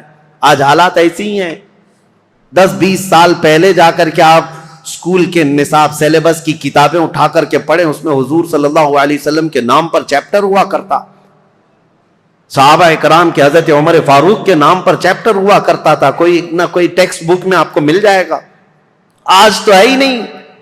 تاریخ اسلام کی یہ سچائیاں، نہ اورنگزیب آئیں گے، نہ شہاب الدین غوری آئیں گے، تاریخ کو مٹا کر کے پتہ نہیں کون کون سے پہاڑی چوہوں کو لا کر رکھا ہے، سب طرح سے بدل کر کے، اس طرح کہ تعصب کی اینک ایسی پہن رکھی ہے انہوں نے کہ تمہارے بچوں میں یہ زہر پھیلتا جائے اور بچے تمہاری تاریخ سے بے بہرا ہو جائیں۔ آج اے نوجوانوں، اگر دنیا تمہاری تاریخ مٹانے کی کوشش کر رہی ہے تو اس وقت تمہاری ذمہ داری ہے، تمہاری ذمہ داری ہے۔ میں رشیا کی ایک چھوٹی سی کنٹری جہاں قرآن پر پابندی لگا کر تقریباً 70 سال گزر چکے تھے، 60 یا 70 سال، سوویت یونین کی لڑائیوں میں، اس سے پہلے جو وہاں کے حالات تھے، مارکسزم، لینن کا جو انقلاب آیا تھا، ریولیوشن، کچھ ممالک ایسے سخت اسٹرگل کر چکے ہیں، مسلمانوں کی اذانیں بھی بنتی، قرآن پر پابندی ایسی لگی تھی۔ ایک ہمارے اس تاریخ کو بیان کرنے والے ایک عالم دین ہے، انہوں نے کہا کہ اس ملک میں جانا ہوا تھا، مسجد نام کی کوئی چیز ہی نہیں تھی، ایک جگہ گئے بازار میں تو لوگوں سے معلوم کیا کہ آج جمعہ ہے، کہیں نماز ہے، تو دکان میں بیٹھا ہوا آدمی ہاتھ پکڑ کر لے گیا، ایک دروازہ کھولا، اس دروازے کے اندر دروازہ، اس کے بعد جانے کے بعد ایک کمرہ ہے، وہاں پر کچھ لوگ نماز پڑھ رہے ہیں۔ کہا یہاں سخت پابندی ہے، کھلے عام نماز نہیں پڑھ سکتے۔ نماز پڑھنے کے بعد علاقے کے لوگوں سے، اس عالم دین ہندوستانی تھے، مل کر کے انہوں نے کہا مسلمانوں پر اتنی سخت پابندیاں ہیں لیکن ہیں مسلمان اب تک، نماز تو پڑھ رہے ہیں تم لوگ چھپ کر ہی صحیح۔ انہوں نے کہا نماز ہی نہیں۔ ایک بچے کو انہوں نے سامنے کیا، ایک بچہ تھا تقریباً وہ 12 یا 13 سال کا، کہا یہ قرآن پڑھ سکتا ہے؟ تو وہ ہنسنے لگے، کہا قرآن پڑھ نہیں سکتا بلکہ یہ پورا حافظ قرآن ہے۔ یہ عالم دین کہتے ہیں میں اس کو جگہ جگہ سے قرآن پوچھتا رہا اور وہ قرآن زبانی سناتا رہا۔ ایسی جگہ پر جہاں اذان پر پابندی ہو، جہاں قرآن رکھ نہیں سکتے، ایک بچہ حافظ قرآن ہے۔ انہوں نے پوچھا کہ بیٹا یہ حفظ قرآن ایک باضابطہ مدرسہ لگتا ہے ہمارے ہاں، باضابطہ انوائرمنٹ چاہیے، پھر جا کر کوئی حافظ قرآن بنتا ہے، تم ایسی جگہ پر کیسے بنے؟ وہ کہتا ہے بس میں اپنی دادی سے سن سن کر حافظ قرآن بناؤں، میری دادی حافظ قرآن ہے۔ میں یہ مثال صرف اس لیے دینا چاہتا ہوں، اسلام پر چاہے جیسے ہی سخت حالات آ جائیں، اسلامی سپاہیوں نے اپنے بچوں میں اسلام نسل کرنے کا جب بیڑا اٹھا لیا ہے، دنیا کی عظیم طاقتیں بھی اسلام کو کچھ نہ کر سکی۔ آج وہ ذمہ داری تمہیں اٹھانے کی ضرورت ہے۔ تم یہ مت دیکھو کہ کہاں کیا بدلا جا رہا ہے سوشل میڈیا پر اور یا اسکولوں کے نصاب میں، سلیبس میں اور فلموں میں، جو ہمیں فلما کر کے دکھایا جا رہا ہے۔ لوگ احتجاج کر کر کے بول رہے ہیں نا کہ اسلام پر ٹارگٹ ہے، ہزار کرنے دو انہیں۔ یا آج سول کوڈ کی بات لے کر کے مسلمانوں کے قوانین بدلنے، یہ سب حالات آئیں گے، سخت ترین حالات آئیں گے۔ ظالموں کو تو اپنا ظلم دکھانا ہی ہے، لیکن اے غیور نوجوانوں، تمہاری ذمہ داری ہے، تم اپنے کندھوں پر یہ بیڑا اٹھا لو۔ ہم دنیا کے درپردہ یا دنیا کے بھروسے پر اپنے بچوں کو نہیں رکھیں گے، ہم اپنے تاریخ کی سچائیاں اپنے بچوں میں منتقل کرتے جائیں گے۔ یہ گڈی گڑیا کی کہانیاں سنانا چھوڑ دو، اپنے بچوں کو لو، رات میں بیٹھ کر میرے آقا کی اور صحابہ اکرام کے ایمان افروز واقعات سناؤ۔ اتنے واقعات آپ نے سن لیے، ہر سال کربلا سناتے ہیں۔ میرے عزیزو، اب کربلا صرف علماء سے نہیں، ہر گھر میں باپ سے بچہ خود سنے۔ کون؟ حسین ابن علی ہیں۔ یہ کربلا کی داستانیں گھر گھر میں ہو، پھر ہمیں کچھ فرق نہیں پڑتا کہ ظالم طاقتیں کیا کیا منصوبے بنا رہی ہیں۔ مولا علی کرم اللہ وجہہ الکریم کی اب تاریخ میں بیان کرنے جا رہا ہوں۔ یہ فضائل تھے، یہ مناقب تھے، ان کے کمالات تھے۔ ان کے کمالات کے لیے اتنا کافی ہے کہ وہ رسول اللہ صلی اللہ علیہ وسلم کے بھائی ہیں، دنیا میں بھی اور آخرت میں بھی۔ ان کی فضیلت کے لیے اتنا کافی ہے کہ رسول اللہ صلی اللہ تعالی علیہ وسلم نے ان کے لیے یہ فرمایا کہ تم میرے لیے ویسی ہی ہو جیسا موسیٰ علیہ السلام کے لیے ہارون علیہ السلام تھے، بس فرق اتنا ہے کہ میرے بعد کوئی نبی نہیں ہوگا۔ ان کی فضیلت کے لیے اتنا کافی ہے کہ سیدہ کائنات فاطمۃ الزہرا ان کے نکاح میں ہیں، اور جنتی جوانوں کے سردار حسن و حسین ان کے بیٹے ہیں۔ ولایت کا سر چشمہ حضرت علی تک پہنچتا ہے۔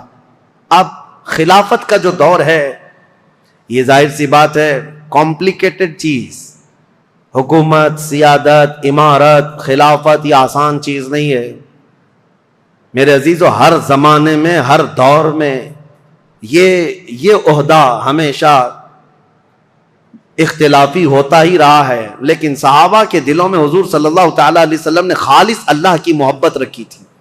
وہ دنیا پرست نہیں تھے اور دنیا کے اسباب کی طرف یا مادوں کی طرف وہ اپنے دل دادا نہیں تھے، اللہ کا خوف رکھتے تھے، اس لیے زیادہ معاملات نہیں آئے۔ پھر بھی جیسے کہ کل میں نے بتایا، حضرت عثمان کے 12 سالہ خلافت کے دور میں آخر دور ایسا آیا جو فتنوں سے بھرا ہوا تھا۔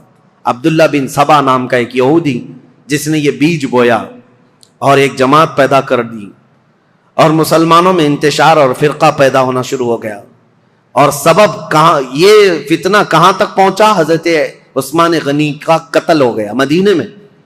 یہ پہلا قتل ہے جو مسلمانوں کے ہاتھ ہوا ہے، حضرت عثمان غنی کا قتل۔ حضرت عمر کو بھی شہید کیا گیا، لیکن وہ تو ایک آگ کا پجاری تھا، ابو لولو فیروز مجوسی، لیکن حضرت عثمان کا جو قتل ہوا ہے وہ آپسی انتشار کی وجہ سے ہوا۔ تفصیل میں نے بتایا، جگہ جگہ انقلاب نام سے کچھ جماعتیں کھڑی ہوتی تھیں، ان کو یہ چاہیے تھا ریولیوشن، اور ان کو جدت، نیا پن چاہیے تھا۔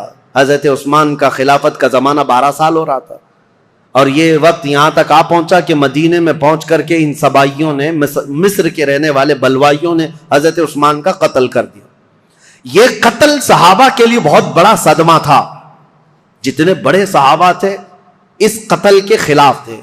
خود حضرت علی کرم اللہ وجہ الکریم اس کی سخت مذمت کرتے رہے اور کہتے رہے کہ رسول اللہ صلی اللہ علیہ وسلم کے حرم مدینہ کو جس نے حلال کر دیا خون سے حضرت عثمان کے، وہ دنیا کا بدترین شخص ہے۔ اور حضرت علی کے یہ فرامین ہے کہ میں سمجھتا ہوں قتل عثمان سب سے بدترین فتنہ ہے۔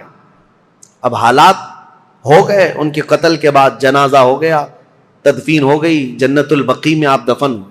اب خلافت کا مسئلہ آیا کہ اب کون خلیفہ بنے گا۔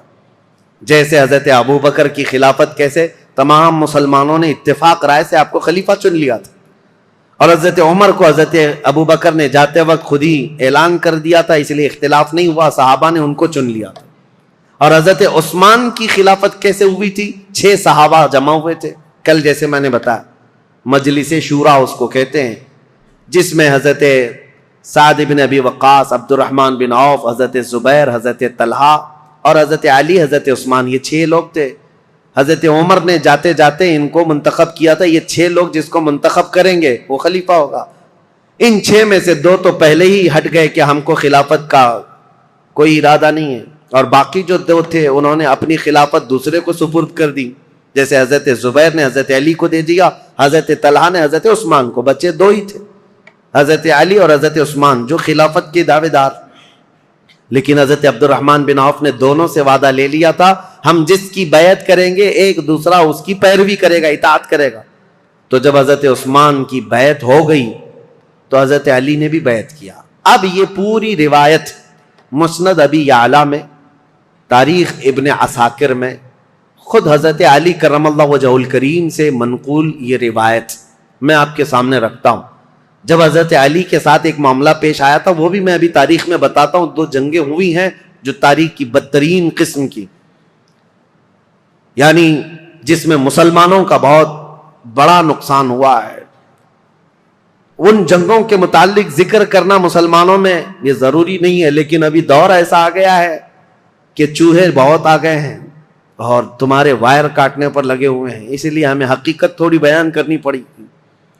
جنگ جمل، جنگ صفین کے متعلق خلفشار مچا کر رکھا ہے کچھ لوگوں نے، اس لیے حقیقت کیا ہے وہ بتاؤں گا. اس وقت جب بصرہ میں گئے تھے حضرت علی، ایک مشہور تابعی ہیں اور ایک صحابی ہیں حضرت احنف بن قیس، انہوں نے پوچھا تھا حضرت علی سے، اے علی آج آپ اپنے گھوڑے پر سوار ہو کر بصرہ تک آ گئے ہیں، آپ یہ بتائیں رسول پاک صلی اللہ تعالی علیہ وسلم نے کیا آپ کو اس کا حکم دیا تھا، یا آپ یہاں تک کس لیے آئے؟ تب حضرت علی نے تفصیلاً ایک حدیث پر جو حضرت علی سے مروی ہے بیان کیا، کہا لوگوں سنو، میری قرابت رسول اللہ سے کیا ہے وہ بتانے کی چندہ ضرورت نہیں، میری رشتہ داری کیا ہے، لیکن جب رسول کریم صلی اللہ تعالی علیہ وسلم کی وفات ہوئی تو ہمیں ڈر یہ تھا کہ اختلاف پیدا ہو جائے گا مسلمانوں میں، لیکن اللہ کریم ایسا کرم کیا کہ حضرت ابو بکر صدیق کو مہاجرین اور انصار سب نے بالاتفاق خلیفہ مان لیا. حضرت علی کہتے میں بھی اس میں تھا، میں نے بھی حضرت ابو بکر کی خلافت کو تسلیم کیا، اور صرف اتنا نہیں کہ نہ چاہتے ہوئے، بلکہ حضرت علی کہتے وہ اس کے اہل تھے اور اس کے حقدار تھے، ان سے افضل ہم میں کوئی نہیں تھا، میں نے ان کی خلافت کو تسلیم کیا. اور جب انہوں نے جنگوں میں شرکت کا کہا، میں نے جنگوں میں شرکت کی، جتنا انہوں نے مجھے حصہ دیا میں اس میں سے حصہ لیتا رہا. لیکن جب حضرت ابو بکر صدیق کا انتقال ہوا تو حضرت علی کہتے ہیں میرے دل میں یہ خیال تھا، لیکن حضرت ابو بکر نے جانے سے پہلے ہی ایک وصیت کر دی تھی مسلمانوں کو حضرت عمر کے نام پر کہ عمر بن خطاب کو میں صحیح سمجھتا ہوں، تم لوگ اپنا اس کو منتخب کر لو. تو حضرت علی کہتے ہیں حضرت ابو بکر کی ہم حد درجہ تعظیم کرتے تھے، اس لیے ان کے فرمان کے آگے کوئی جا نہیں سکتا تھا. حضرت عمر کو ہم نے خلیفہ بنایا. حضرت علی کہتے ہیں میں نے حضرت عمر کے 10 سالہ زمانے میں جتنی جنگیں انہوں نے مجھے جہاں جہاں بھیجا میں نے شرکت کی، جو مال غنیمت ملتا تھا ان کی طرف سے میں نے سب لیا، اور ہر چیز میں ان کے شانہ بشانہ رہا.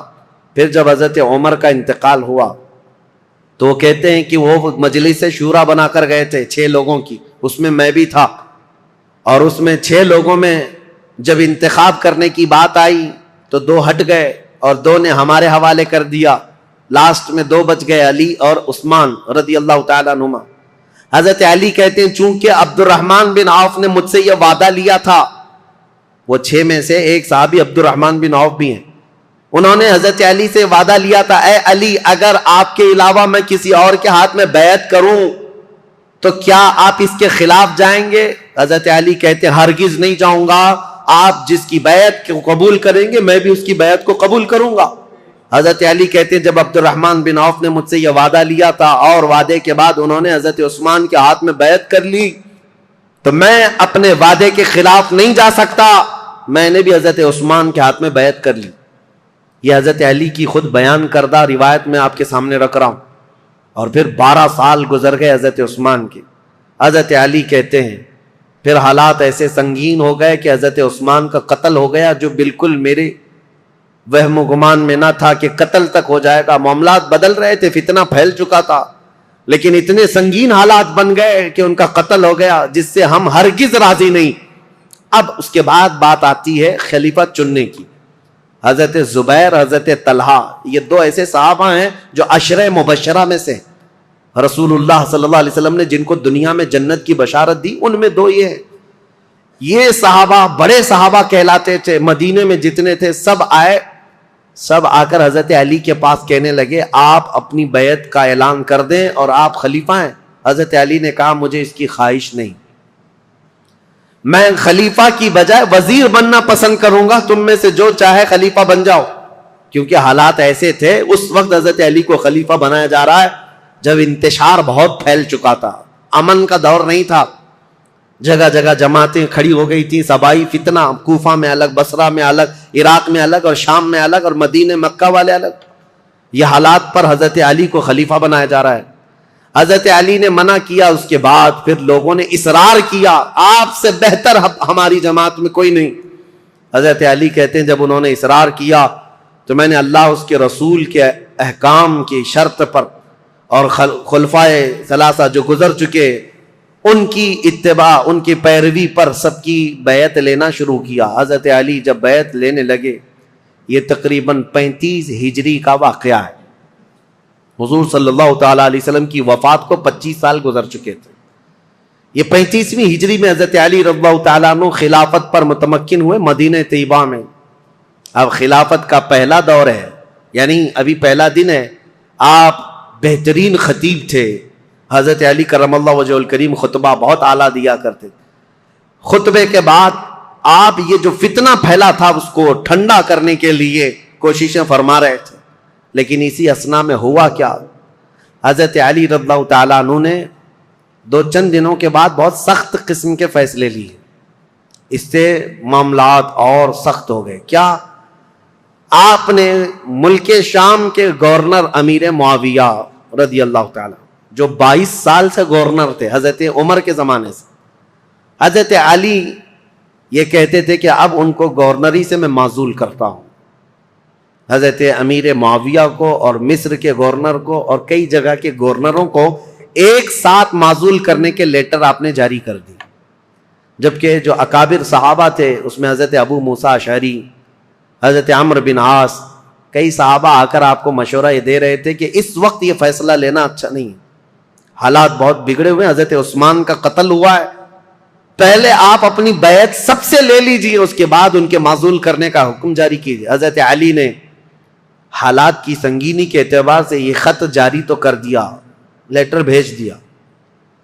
پھر میں کہتا ہوں ادب کا دائرہ ساتھ رکھنا ہے سنیوں، تولنا نہیں صحابہ کو ادھر ادھر.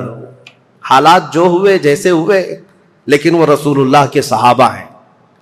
ان کے اختلافات یا ان کے مشاجرات کو بیان کرنا ہی حرام ہے، لیکن یہاں تاریخی سچائیاں تمہارے ذہنوں میں رہیں، اس لیے میں یہ عرض کر رہا ہوں تاکہ کوئی دوسرا چوہا آ کر کے تمہیں کبھی اس کے بارے میں کبھی اس کے بارے میں نہ بیان کرتے.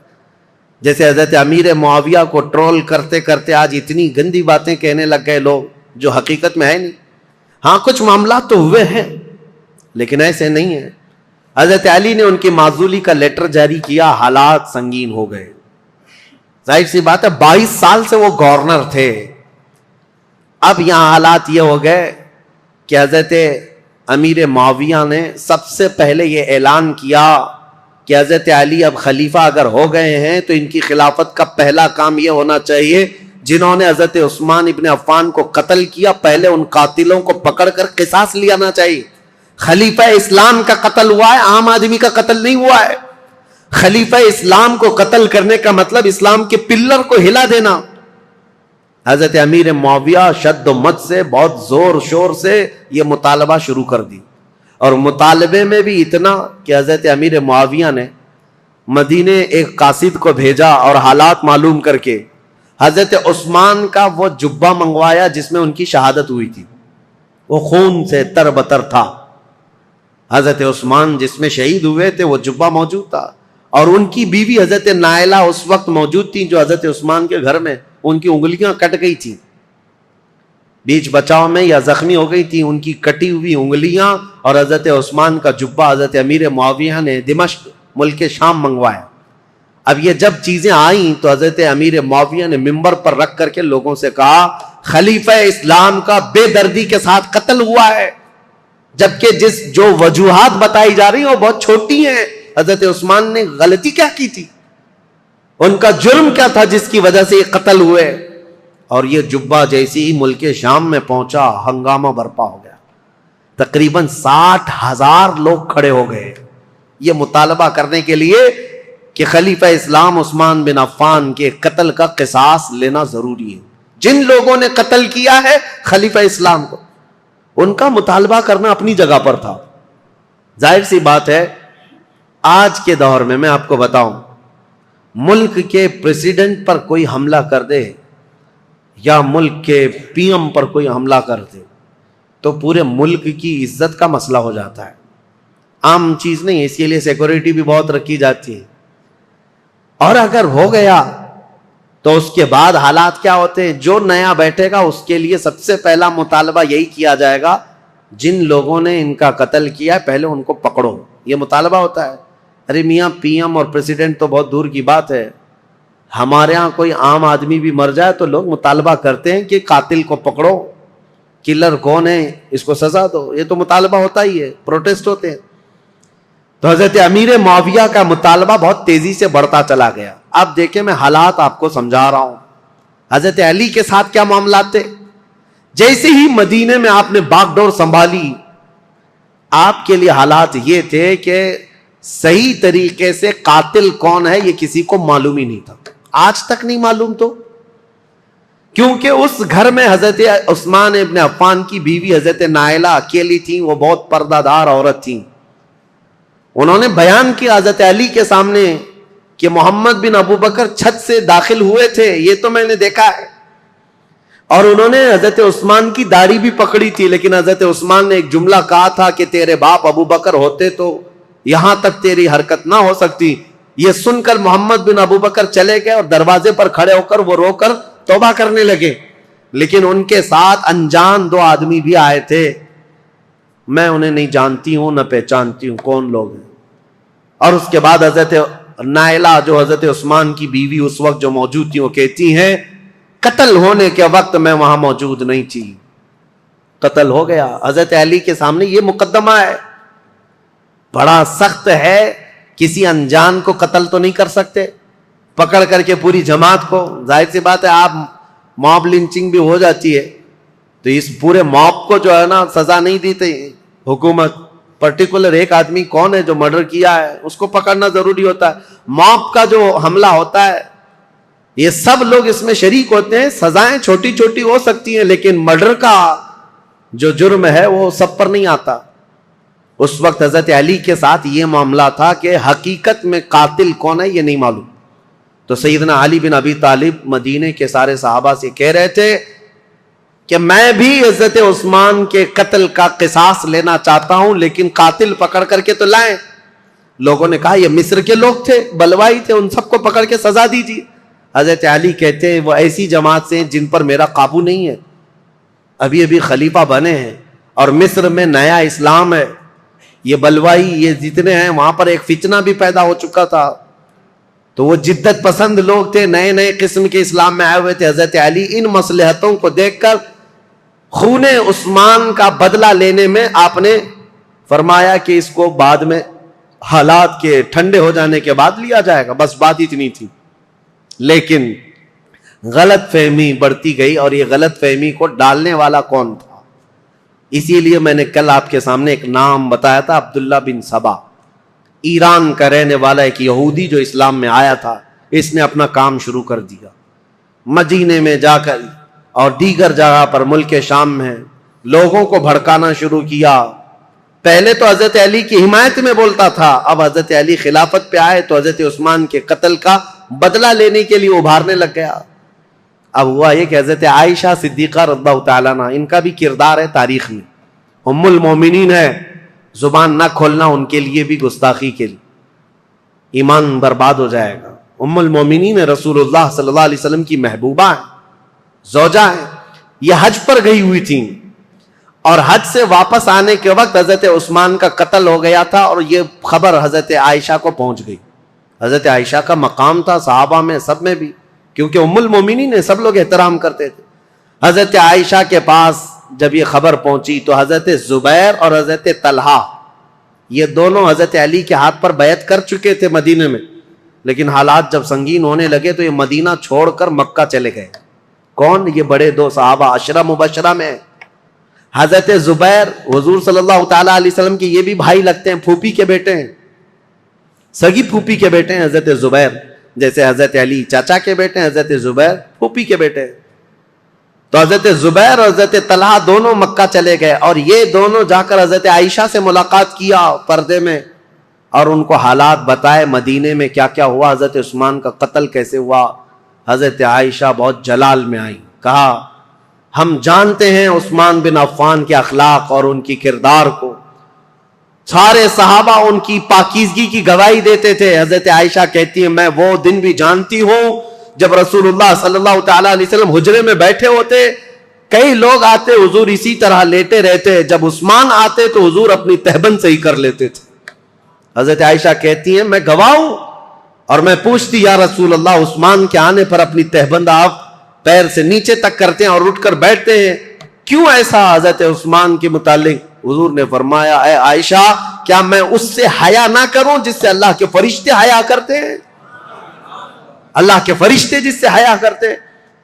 میرے عزیز، حضرت عائشہ نے جب یہ کہا اور وہ جلال میں آئیں، واپس مکہ لوٹ کر آئیں، کہا جب مدینے کے حالات اتنے خراب ہو گئے تو اب کیا کرنا چاہیے؟ مکہ والوں کو جمع کر کے حضرت عائشہ نے ایک خطبہ دیا، اور اس خطبے میں آپ نے یہی فرمایا کہ عثمان بن عفان خلیفہ اسلام تھے، خلیفہ برحق تھے، ان کا قتل پورے اسلام کے لیے کلنک ہے، اس کا بدلہ تو لینا ہوگا، قصاص ضروری ہے، ورنہ اسلام پر یہ دھبا ہمیشہ کے لیے رہ جائے گا۔ حضرت عائشہ کی تقریر پر جوش آیا لوگوں میں، اور پھر مکہ والے بھی جمع ہو گئے۔ مکہ والوں نے سب آ کر کے حضرت عائشہ سے کہا کہ یہ بدلہ لینے کا طریقہ کیا ہے؟ حضرت علی خلیفہ ہو گئے اور انہوں نے سب سے بیعت لی ہے، لیکن طریقہ کیا ہے؟ حضرت عائشہ اب اس بارے میں مشورہ کر رہی تھی، ہاں طریقہ کیا ہے، اس پر بھی تو سوچنا چاہیے کہ خون عثمان کا بدلہ لینا ہے، لیکن وہ قوم مصر کے رہنے والی ہے اور مصر میں ہماری پہنچ نہیں، کیسے؟ تو اس میں جب صحابہ کی میٹنگیں ہونے لگی مکہ میں، تو اب میں آپ کو بتاؤں، یہاں سے ایک نئی جنگ کی ابتدا ہو گئی۔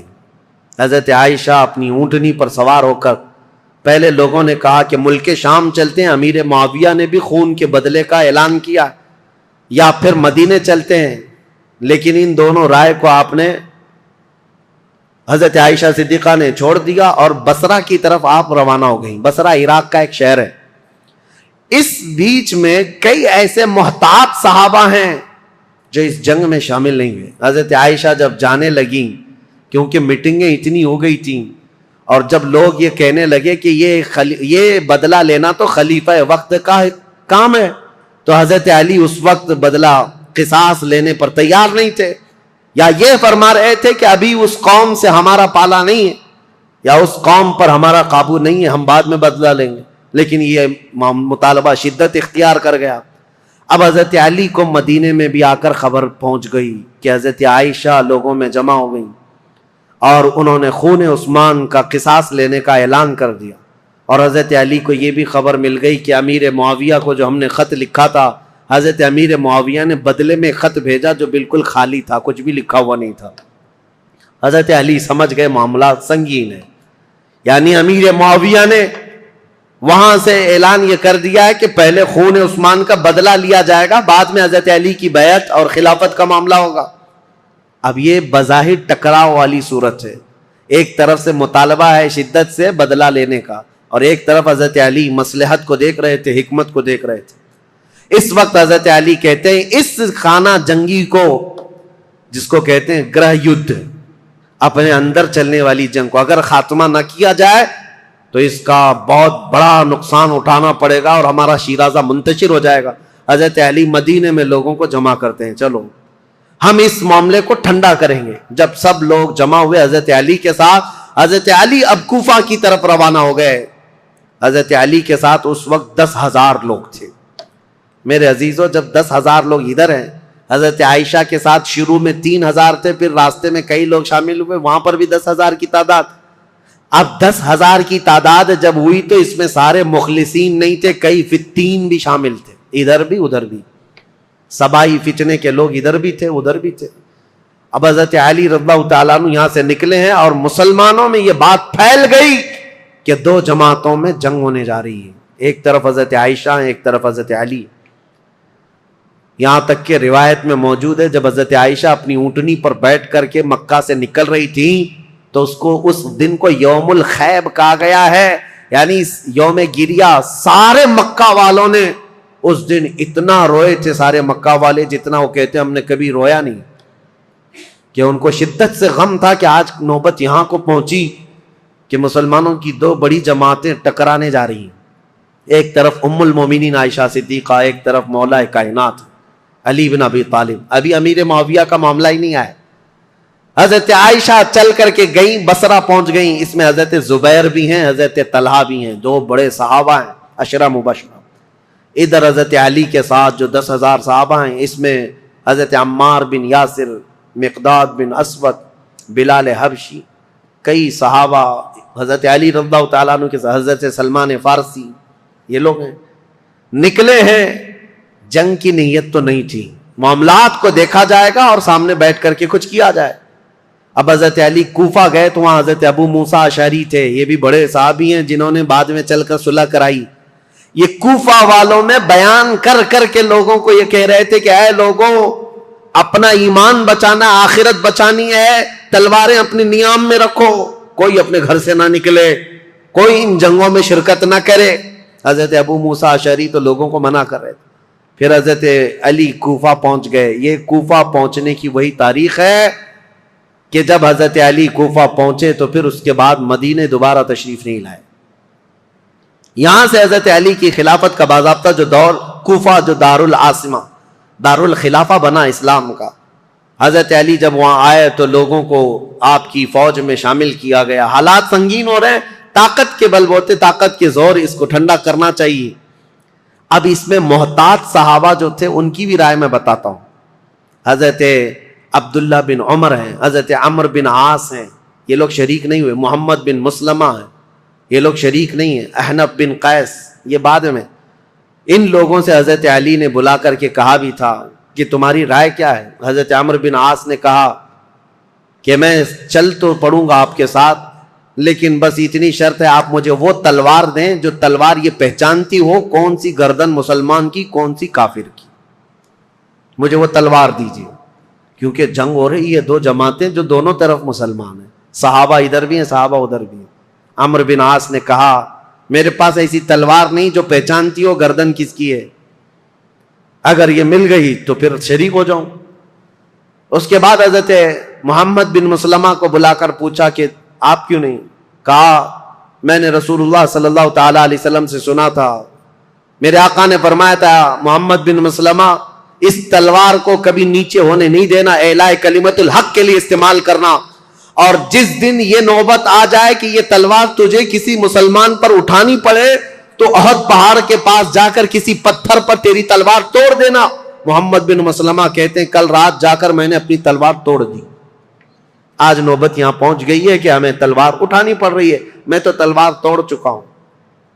حضرت عبداللہ بن عمر، انہوں نے بھی یہی کہا کہ میں فرق نہیں کر پاؤں گا کہ کون حق پر ہے کون کس پر ہے، اسی لیے میں اس میں شریک نہیں ہوں۔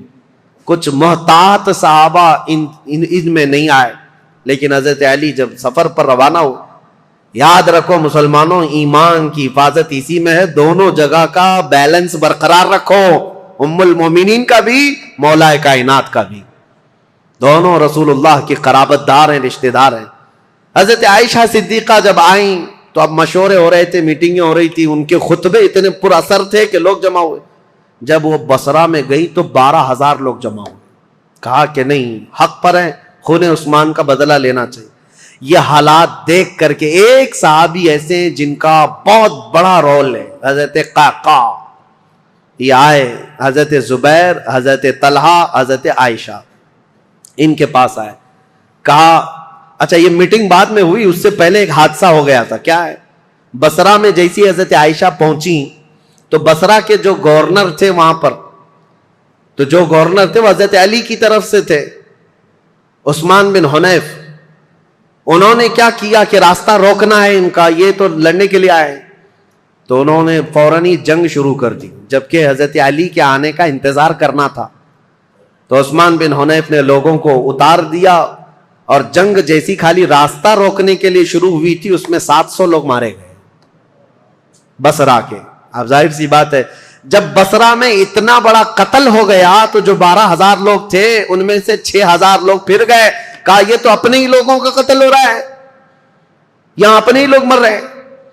تو 6,000 لوگ جب چھوڑ دیے تو حضرت عائشہ کے پاس رات میں حضرت قعقاع آئے، حضرت عائشہ تھی، حضرت زبیر، حضرت طلحہ، یہ تینوں بڑے لوگ بیٹھے تھے۔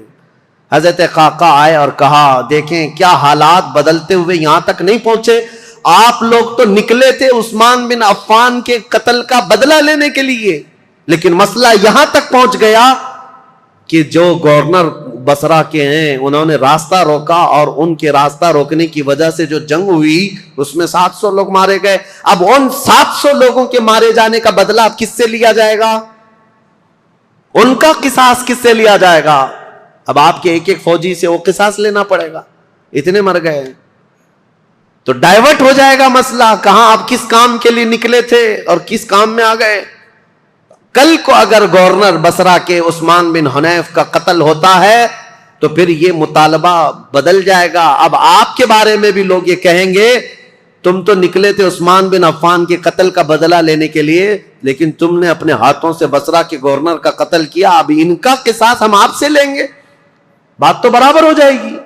حضرت قعقاع کی یہ باتیں اتنی اثر کر گئیں, حضرت عائشہ نے کہا قعقاع جو کہتے ہیں بالکل سچ ہے, ہمیں جنگ نہیں کرنی چاہیے, ہمیں جنگ نہیں کرنی چاہیے. حضرت زبیر, حضرت طلحہ کے پاس بھی وہ آئے, اسی طرح کی تقریر کی.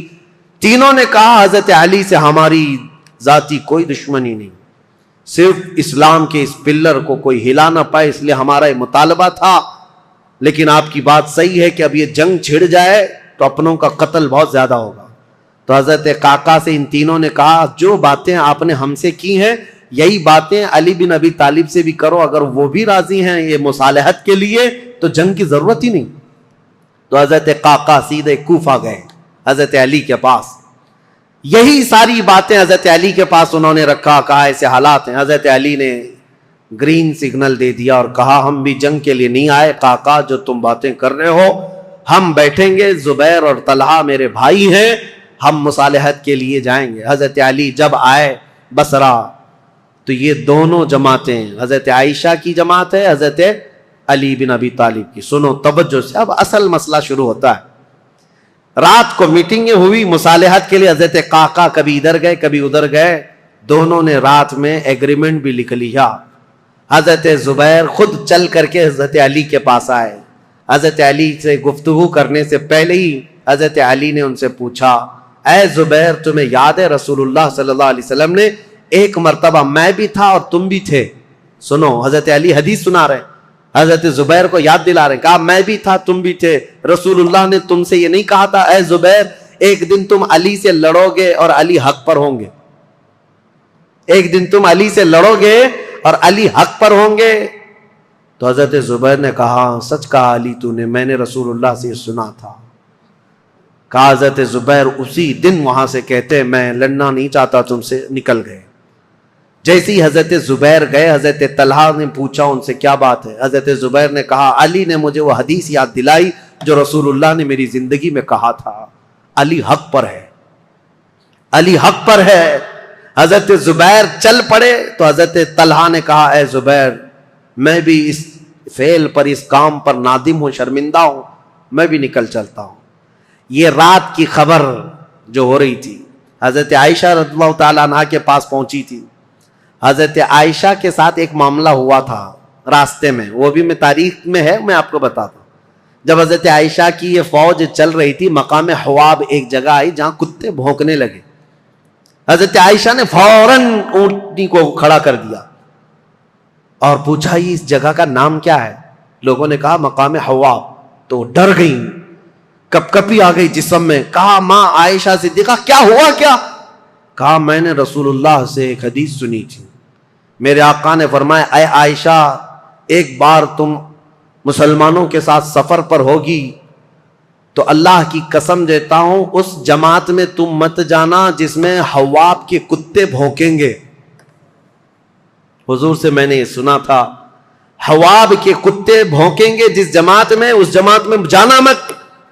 حضرت عائشہ نے کہا کہ اگر یہاں حواب کا مقام ہے تو کتے بھونک رہے ہیں اور میں نہیں چاہتی کہ اس جماعت میں ہوں. یہ بصرہ آنے سے پہلے کی بات ہے, لیکن کیا بتائیں جماعت میں فتنہ انگیزی کرنے والے جو سبائی لوگ تھے ان میں 40 لوگ ایسے آئے جنہوں نے اللہ رسول کی قسم اٹھائی, قرآن کی قسم اٹھا کر کہا یہ حواب کا مقام ہے ہی نہیں, حواب ہے نہیں, یہ دوسری جگہ ہے, یہاں کے کتے روز بھونکتے رہتے.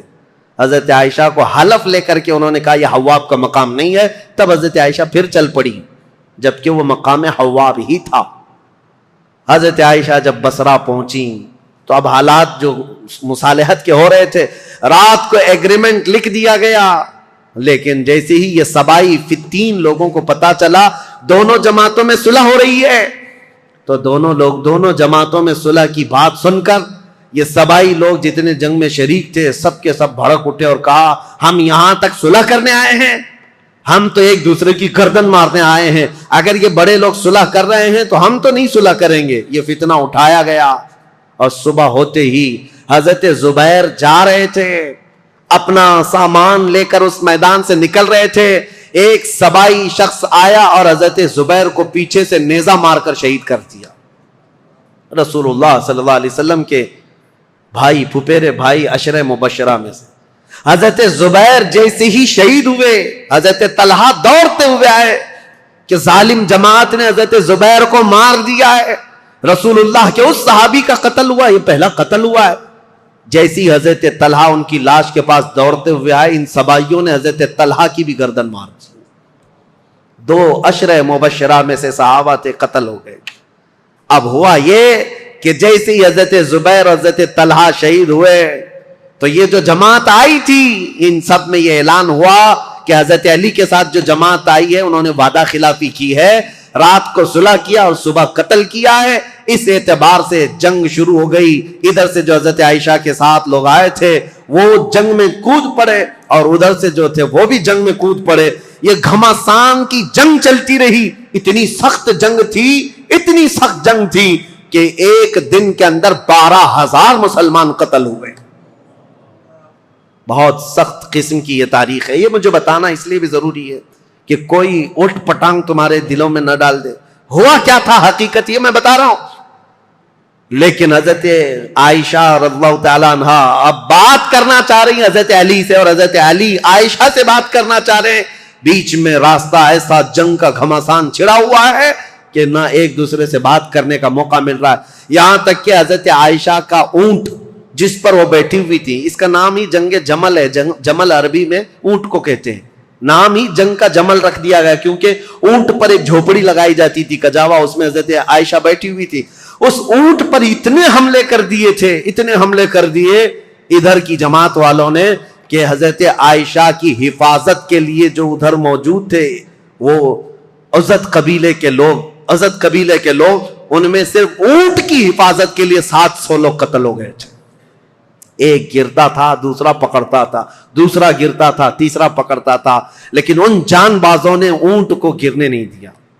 حضرت علی رضی اللہ تعالیٰ عنہ نے پھر حکمت کے ساتھ فرمایا کہ یہ جنگ ختم ہوگی اس وقت جب یہ اونٹ بیٹھے گا، تو اپنی ایک معتمد جماعت کو جو اہل حق تھے ان کو بھیجا کہ جاؤ تم کسی نہ کسی طرح سے اونٹ کو نیچے پیروں کی طرف سے کچھ زخمی کر دو یا کسی طرح اونٹ بیٹھ جائے۔ وہ گئی ایک جماعت حضرت علی کی طرف سے، جنگ کے لیے نہیں، انہوں نے کسی نہ کسی طرح اونٹ کو بٹھا دیا۔ جیسے ہی اونٹ بیٹھ گیا ام المومنین نیچے آئیں۔ اگر حضرت عائشہ صدیقہ کے ساتھ کچھ بھی ہو جاتا امت میں بہت بڑا فتنہ ہوتا۔ رسول اللہ کی زوجہ کے ساتھ اگر کسی نے ہاتھ بھی لگایا ہوتا اس وقت بڑا مسئلہ ہوتا۔ حضرت علی کے لیے کتنا بڑا چیلنج تھا یہ، ان کی خلافت کے دور کا سب سے بڑا چیلنج ہے۔ ایک طرف ام المومنین کی عزت کو بچانا ہے کیونکہ پورے مومنین کا وقار ہے، رسول اللہ کا گھر ہے، تو حضرت علی نے گرنے نہیں دیا۔ اور اس کے بعد حضرت علی رضی اللہ تعالیٰ عنہ نے پیغام بھیجا حضرت عائشہ کو کسی نہ کسی طرح سے اس کجاوے سے نکال کر لایا۔ جیسے ہی نکال کر کے لایا گیا ام المومنین رو رہی تھی۔ حضرت علی کرم اللہ وجہہ الکریم وہاں گئے تو ان کی آنکھوں میں بے اختیار آنسو تھے، پھوٹ کر رو رہے تھے کیونکہ جانتے تھے ایک ہی گھر کے ہیں۔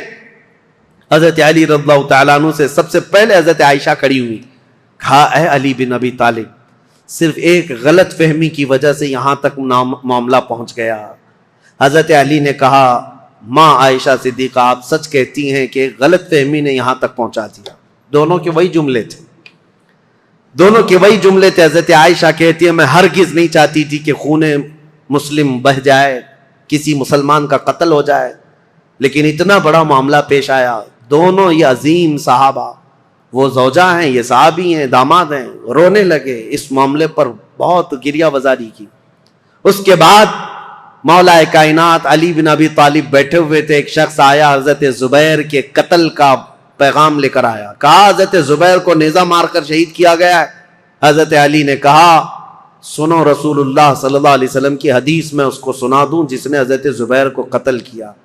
میں گواہ ہوں، رسول اللہ نے اپنی زندگی میں فرمایا تھا اے علی دیکھنا ایک دن آئے گا میرے اس زبیر کو کچھ لوگ بے گناہ قتل کر دیں گے، اور علی تو اسے بشارت دے دینا کہ وہ شخص اپنی تلوار سمیت ہمیشہ کے لیے دوزخ میں جائے گا۔ حضرت علی نے کہا بشارت ہو تجھ کو ابن صفیہ کا قتل کرنے والے، کیونکہ حضرت زبیر کی ماں کا نام صفیہ تھا جو رسول اللہ کی پھوپھی، ان کے قتل کرنے والے کو حضرت علی نے جہنم کی بشارت دی۔ اور ادھر حضرت علی کی رضی اللہ تعالیٰ عنہ کی جماعت میں جو صحابہ تھے ان میں بھی بہت سارے قتل ہوئے۔ لیکن میرے عزیزوں، یہ غلط فہمی شیطان کی طرف سے ڈالی ہوئی سبائی فتنہ کتنا ڈینجر ہے آپ کو میں بتاؤں۔ اسی لیے کفار و مشرکین سے لڑنا آسان ہے، لیکن جماعت میں موجود غداروں سے اور منافقین سے لڑنا بہت بڑا چیلنج ہے، بہت بڑا چیلنج ہے۔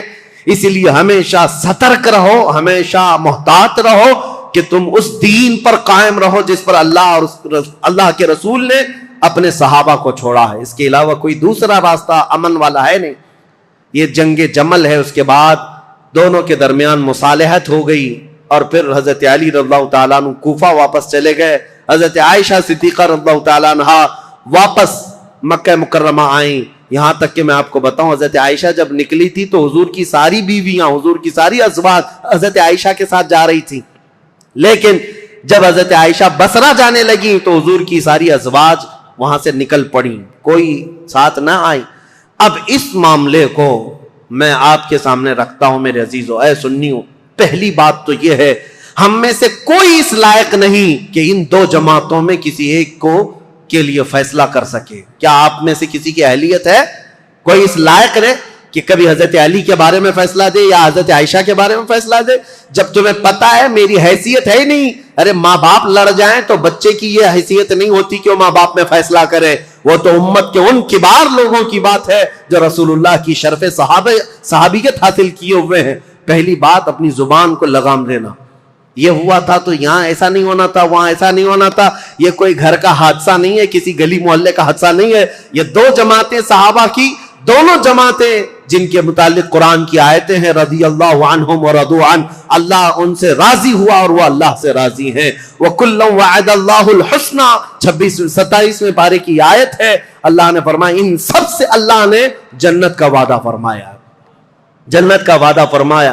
غلط فہمی سے ہونے والی یہ جنگ، اگرچہ کئی مسلمانوں کا قتل ہوا، لیکن اس پر اللہ کریم کی بارگاہ میں فیصلہ ہوگا، اور رب العالمین احکم الحاکمین یوم قیامت یہ فیصلہ فرمائے گا۔ اور اسی لیے اے لوگوں، اپنی زبانیں دراز کر کے خود فیصلہ دے کر کہیں تم اپنے ایمان کو خراب مت کر لینا، کہیں اپنی آخرت کو خراب مت کر لینا۔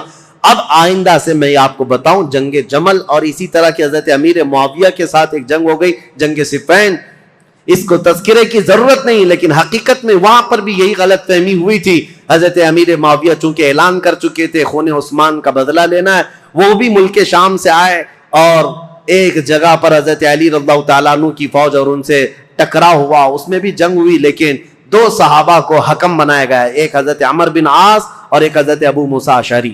حضرت ابو موسیٰ اشعری حضرت علی کی طرف سے تھے، حضرت عمر بن عاص امیر معاویہ کی طرف سے تھے۔ سارے دونوں جماعتوں نے ان دونوں کو حکم بنایا اور کہا یہ جو فیصلہ کریں گے اس پر دونوں جماعتیں راضی ہوں گی۔ حضرت عمر بن عاص اور حضرت ابو موسیٰ اشعری نے دونوں نے آپس میں بات چیت کر کے ایک صلح نامہ بنایا، ایگریمنٹ بنایا، کیا کیا ہوگا آگے، کس کس طرح سے معاملات طے کیے جائیں گے۔ اس پر دونوں جانبین کی دستخط ہوئی۔ حضرت امیر معاویہ بھی ملک شام چلے گئے، حضرت علی بھی کوفہ آ گئے۔ جنگ نہیں ہوئی، یہ جنگ صفین، اس میں صلح ہوئی ہے، لیکن سبائی فتنہ یہاں پر بھی کام کر گیا۔ انہوں نے ایک نئی جماعت کھڑی کر دی، خارجیوں کی جماعت۔ انہوں نے یہ کہا علی نے بھی کفر کیا ہے، امیر معاویہ نے بھی کفر کیا ہے۔ دونوں کے بارے میں کہا، کیوں؟ کہا دونوں نے حکم بنایا، اپنا فیصل بنایا، اور حکم صرف اللہ ہے، حکم صرف اللہ ہے۔ لا حکم الا للہ آیت پڑھتے تھے اور کہتے تھے قرآن میں تو ہے اللہ ہی حکم ہے، اللہ کے علاوہ کوئی حکم نہیں۔ حضرت علی نے اس کے متعلق یہ فرمایا تھا، کلمۃ حق ارید بها الباطل، کلمہ تو حق ہے جو کہہ رہے ہیں، لیکن اس سے معنی باطل مراد لے رہے ہیں۔ جیسے آج بھی بہت ساری جماعتیں ہیں، آیتوں کو کس پر فٹ کر دیتے ہیں، مشرکین پر اتری ہوئی، مشرکین کے لیے اتری ہوئی آیتیں وہ مومنین پر فٹ کر دیتے ہیں۔ خارجی ایک جماعت تیار ہوئی جو حضرت امیر معاویہ کی بھی دشمن، حضرت علی کی بھی دشمن۔ ان لوگوں نے یہ فتنہ اٹھایا کہ یہ دونوں جماعتیں کافر ہو گئی، ہم اپنی جماعت لے کر الگ ہوتے ہیں۔ اور یہ جماعت یہ پھر نہیں بنی شیعہ حضرات کے بعد ایک خارجی جماعت، اور یہ جب کافر خود ہو گئے، ظاہر سی بات ہے رسول اللہ کے 2 صحابہ کو کافر کہنا خود کافر ہونا ہے، یہ جماعت نکلی۔ حضرت علی نے ان سے بھی مقابلہ کیا مقام نہروان میں، اور جتنے خارجی تھے یہ اتنے سخت ہو گئے تھے کہ جو بھی مسلمان گزرتا تھا اس کا پورا مال لوٹتے تھے اور اس کو جلا دیتے تھے۔ حضرت علی کی دشمنی میں مسلمانوں کے دشمن ہو گئے، تو پھر حضرت علی نے ان کے ساتھ مقابلہ کیا اور وہ جتنے خارجی ہوئے تھے ان کو قتل کیا۔ چند خارجی بچ کر کے وہاں سے نکل کر بھاگے اور انہوں نے اپنی الگ الگ جماعتیں بنائی۔ اب شدت بدلہ لینے کی شدت انتقام اتنا گھر کر گیا خارجیوں میں کہ 3 خارجی لوگ ایسے ہوئے میٹنگ کیا اور انہوں نے کہا دیکھو یہ روز روز کی جنگوں سے پریشان ہیں، یہ 3 بڑے لوگ جو ہیں علی بن ابی طالب، عمرو بن عاص، امیر معاویہ، ان تینوں کو قتل کر دیتے معاملہ ہی ختم ہو جائے گا۔ نعوذ باللہ۔ یہ 3 کاموں کے لیے عبد الرحمن بن ملجم، عمرو بن بکیر اور ایک شخص اور تھا برکہ بن عماد یا کچھ اس کا نام برکہ تھا، یہ 3 خارجی لوگ تھے۔ میٹنگ کیا، کہا ہم تینوں ایک ہی دن کا انتخاب کرتے ہیں، ایک ہی دن تینوں کو ماریں گے، 3 بڑے صحابہ کو، حضرت علی کو، حضرت عمرو بن عاص کو، حضرت امیر معاویہ کو۔ ان تینوں نے، حتیٰ کہ یہ جو عبد الرحمن بن ملجم ہے اس نے شادی کی، یہ عاشق تھا ایک عورت کا، اور اس نے شادی میں اپنی عورت کے مہر میں یہ رکھا تھا کہ 12,000 دینار مہر میں دوں گا اور علی بن ابی طالب کی گردن مہر میں دوں گا۔ قتل مہر میں رکھا تھا۔ اس قدر دشمنی کوٹ کوٹ کر بھری ہوئی تھی، اور ان تینوں نے ایک تاریخ متعین کی، رمضان المبارکہ کی۔ 17 رمضان کو تینوں اپنے اپنے علاقوں میں گئے۔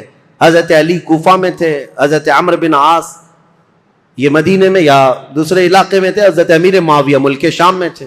تینوں پھیل گئے اپنے اپنے ان منصوبوں کو لے کر، اور حضرت امیر معاویہ حضرت عمرو بن عاص کے لیے جو لوگ گئے تھے، ایک برکہ اور ایک جو حضرت عمرو بن عاص کو قتل کرنے والا تھا، یہ تینوں بکیر، عمرو بن بکیر، یہ دونوں جو ہے اپنی پلاننگ میں فیل ہوئے، لیکن عبد الرحمن بن ملجم یہ تلوار کو زہر میں بجھا کر کے کوفہ میں روز انتقام کی آگ میں بھڑکتا رہا۔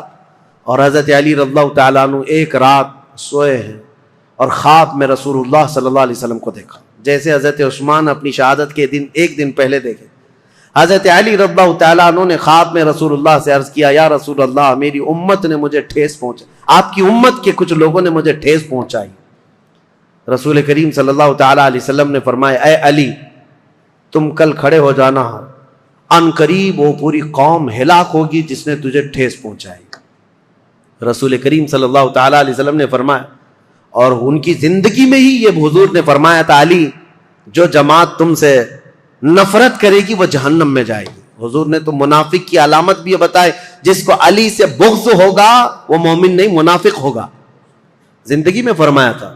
تو حضرت علی نے خواب دیکھا، صبح حضرت حسن کو اٹھایا بستر سے، امام حسین کو اٹھایا، کوفہ میں تھے، کہا کہ چلو فجر کی نماز کے لیے جا رہے تھے، اور حضرت علی کی عادت تھی فجر کی نماز کے لیے لوگوں کو جگاتے تھے، ہر گھر سے آواز دیتے تھے زور سے۔ حضرت حسن اور حضرت حسین کو اٹھایا اور کہا میں نے خواب میں رسول اللہ کو دیکھا ہے، اور رسول پاک صلی اللہ تعالیٰ علیہ وسلم نے مجھ سے یہ فرمایا، وعدہ فرمایا۔ اور اس کے بعد یہ کہتے ہوئے حضرت علی محراب کی طرف بڑھ رہے تھے، سارے لوگوں کو، یہ عبد الرحمن بن ملجم نے حضرت علی کرم اللہ وجہہ الکریم کے چہرے پر وار کیا، اور وہ تلوار سے حضرت علی رضی اللہ تعالیٰ عنہ کے انجانے میں چہرے سے ایسا گھاؤ بیٹھا کہ ایک ایک بات دیگرے کئی حملے کیے نماز پر جانے والے کے لیے، اور اسی وقت حضرت علی رضی اللہ تعالیٰ عنہ کے جسم میں زہر بھی سرایت کر گیا، چہرے سے لے کر حضرت علی رضی اللہ تعالیٰ عنہ کے کندھے تک زخم آیا تھا۔ آپ زمین پر آ گئے تو آپ کو سارے لوگوں نے اٹھایا، یہ فجر کا وقت تھا، 17 رمضان المبارک کی تاریخ تھی۔ مولا کائنات علی مرتضیٰ رضی اللہ تعالیٰ عنہ کو گھر لایا گیا تو آپ جام شہادت نوش فرما گئے۔ اس حیدر کرار فاتح خیبر کی شہادت ہو گئی 17 رمضان کو۔ مارنے والا قاتل عبد الرحمن بن ملجم، اس کو پکڑ کر کے لوگوں نے ٹکڑے کر دیے تھے، اور اس کے ٹکڑے جلا دیے گئے تھے، خارجی تھا۔ لیکن میرے عزیزوں، مولا کرم اللہ وجہ الکریم علی بن ابی طالب کے قتل کے ساتھ ہی اسلام کا، تاریخ کا ایک دروازہ بند ہو گیا۔ یہ ایک ایسا دور تھا جہاں پر خلافت راشدہ ختم ہو گئی. خلفائے راشدین جو 4 ہیں، اور بعض نے حضرت حسن بن ابی طالب کو بھی خلفائے راشدین میں شمار کیا. اب میں یہاں تاریخ کو روک دیتا ہوں اور عرض کرتا ہوں، میرے آقا نے فرمایا تھا کہ میرے بعد 30 سال خلافت ہوگی. الخلافت بعدی 30 ثم الملوک. 30 سال میرے بعد خلافت ہوگی اور اس کے بعد بادشاہت آ جائے گی. اب حساب کرو، سیدنا ابو بکر صدیق کا زمانہ 2.5 سال کا، 2 سال کچھ مہینے. حضرت عمر فاروق رضی اللہ تعالیٰ عنہ کا زمانہ 10 سال، کتنے ہوئے؟ 12.5 سال. حضرت عثمان بن عفان رضی اللہ تعالیٰ عنہ کا زمانہ 12 سال، کتنے ہوئے؟ 24.5 سال. حضرت علی بن ابی طالب رضی اللہ تعالیٰ عنہ کی خلافت کا کل زمانہ 5 سال کچھ مہینے تھا. کتنے ہوئے؟ 29.5 سال. 6 مہینے بچے تھے جس میں حضرت امام حسن خلیفہ ہوئے تھے. اسی لیے بہت سارے مفسرین محدثین یہ کہتے ہیں وہ بھی خلفائے راشدین میں شامل ہیں. 6 مہینے کے بعد انہوں نے خلافت امیر معاویہ کو دے دی تھی. لیکن خلافت کا دروازہ یہاں پر جو راشدہ ہے، خلافت راشدہ بند ہو گیا. خلفائے راشدین کا وہ سنہرا دور ختم ہو گیا. عزیزان گرامی، اسلام کی تاریخ کی وہ سچائیاں ہیں جو ہر جوان کو سننا چاہیے. 17 رمضان کو کوفہ والے کہتے ہیں بدلیاں ایسی چھا گئی تھیں، لگتا تھا کہ لوگ تو لوگ ہیں، آسمان بھی رو پڑا ہے علی بن ابی طالب کی شہادت میں.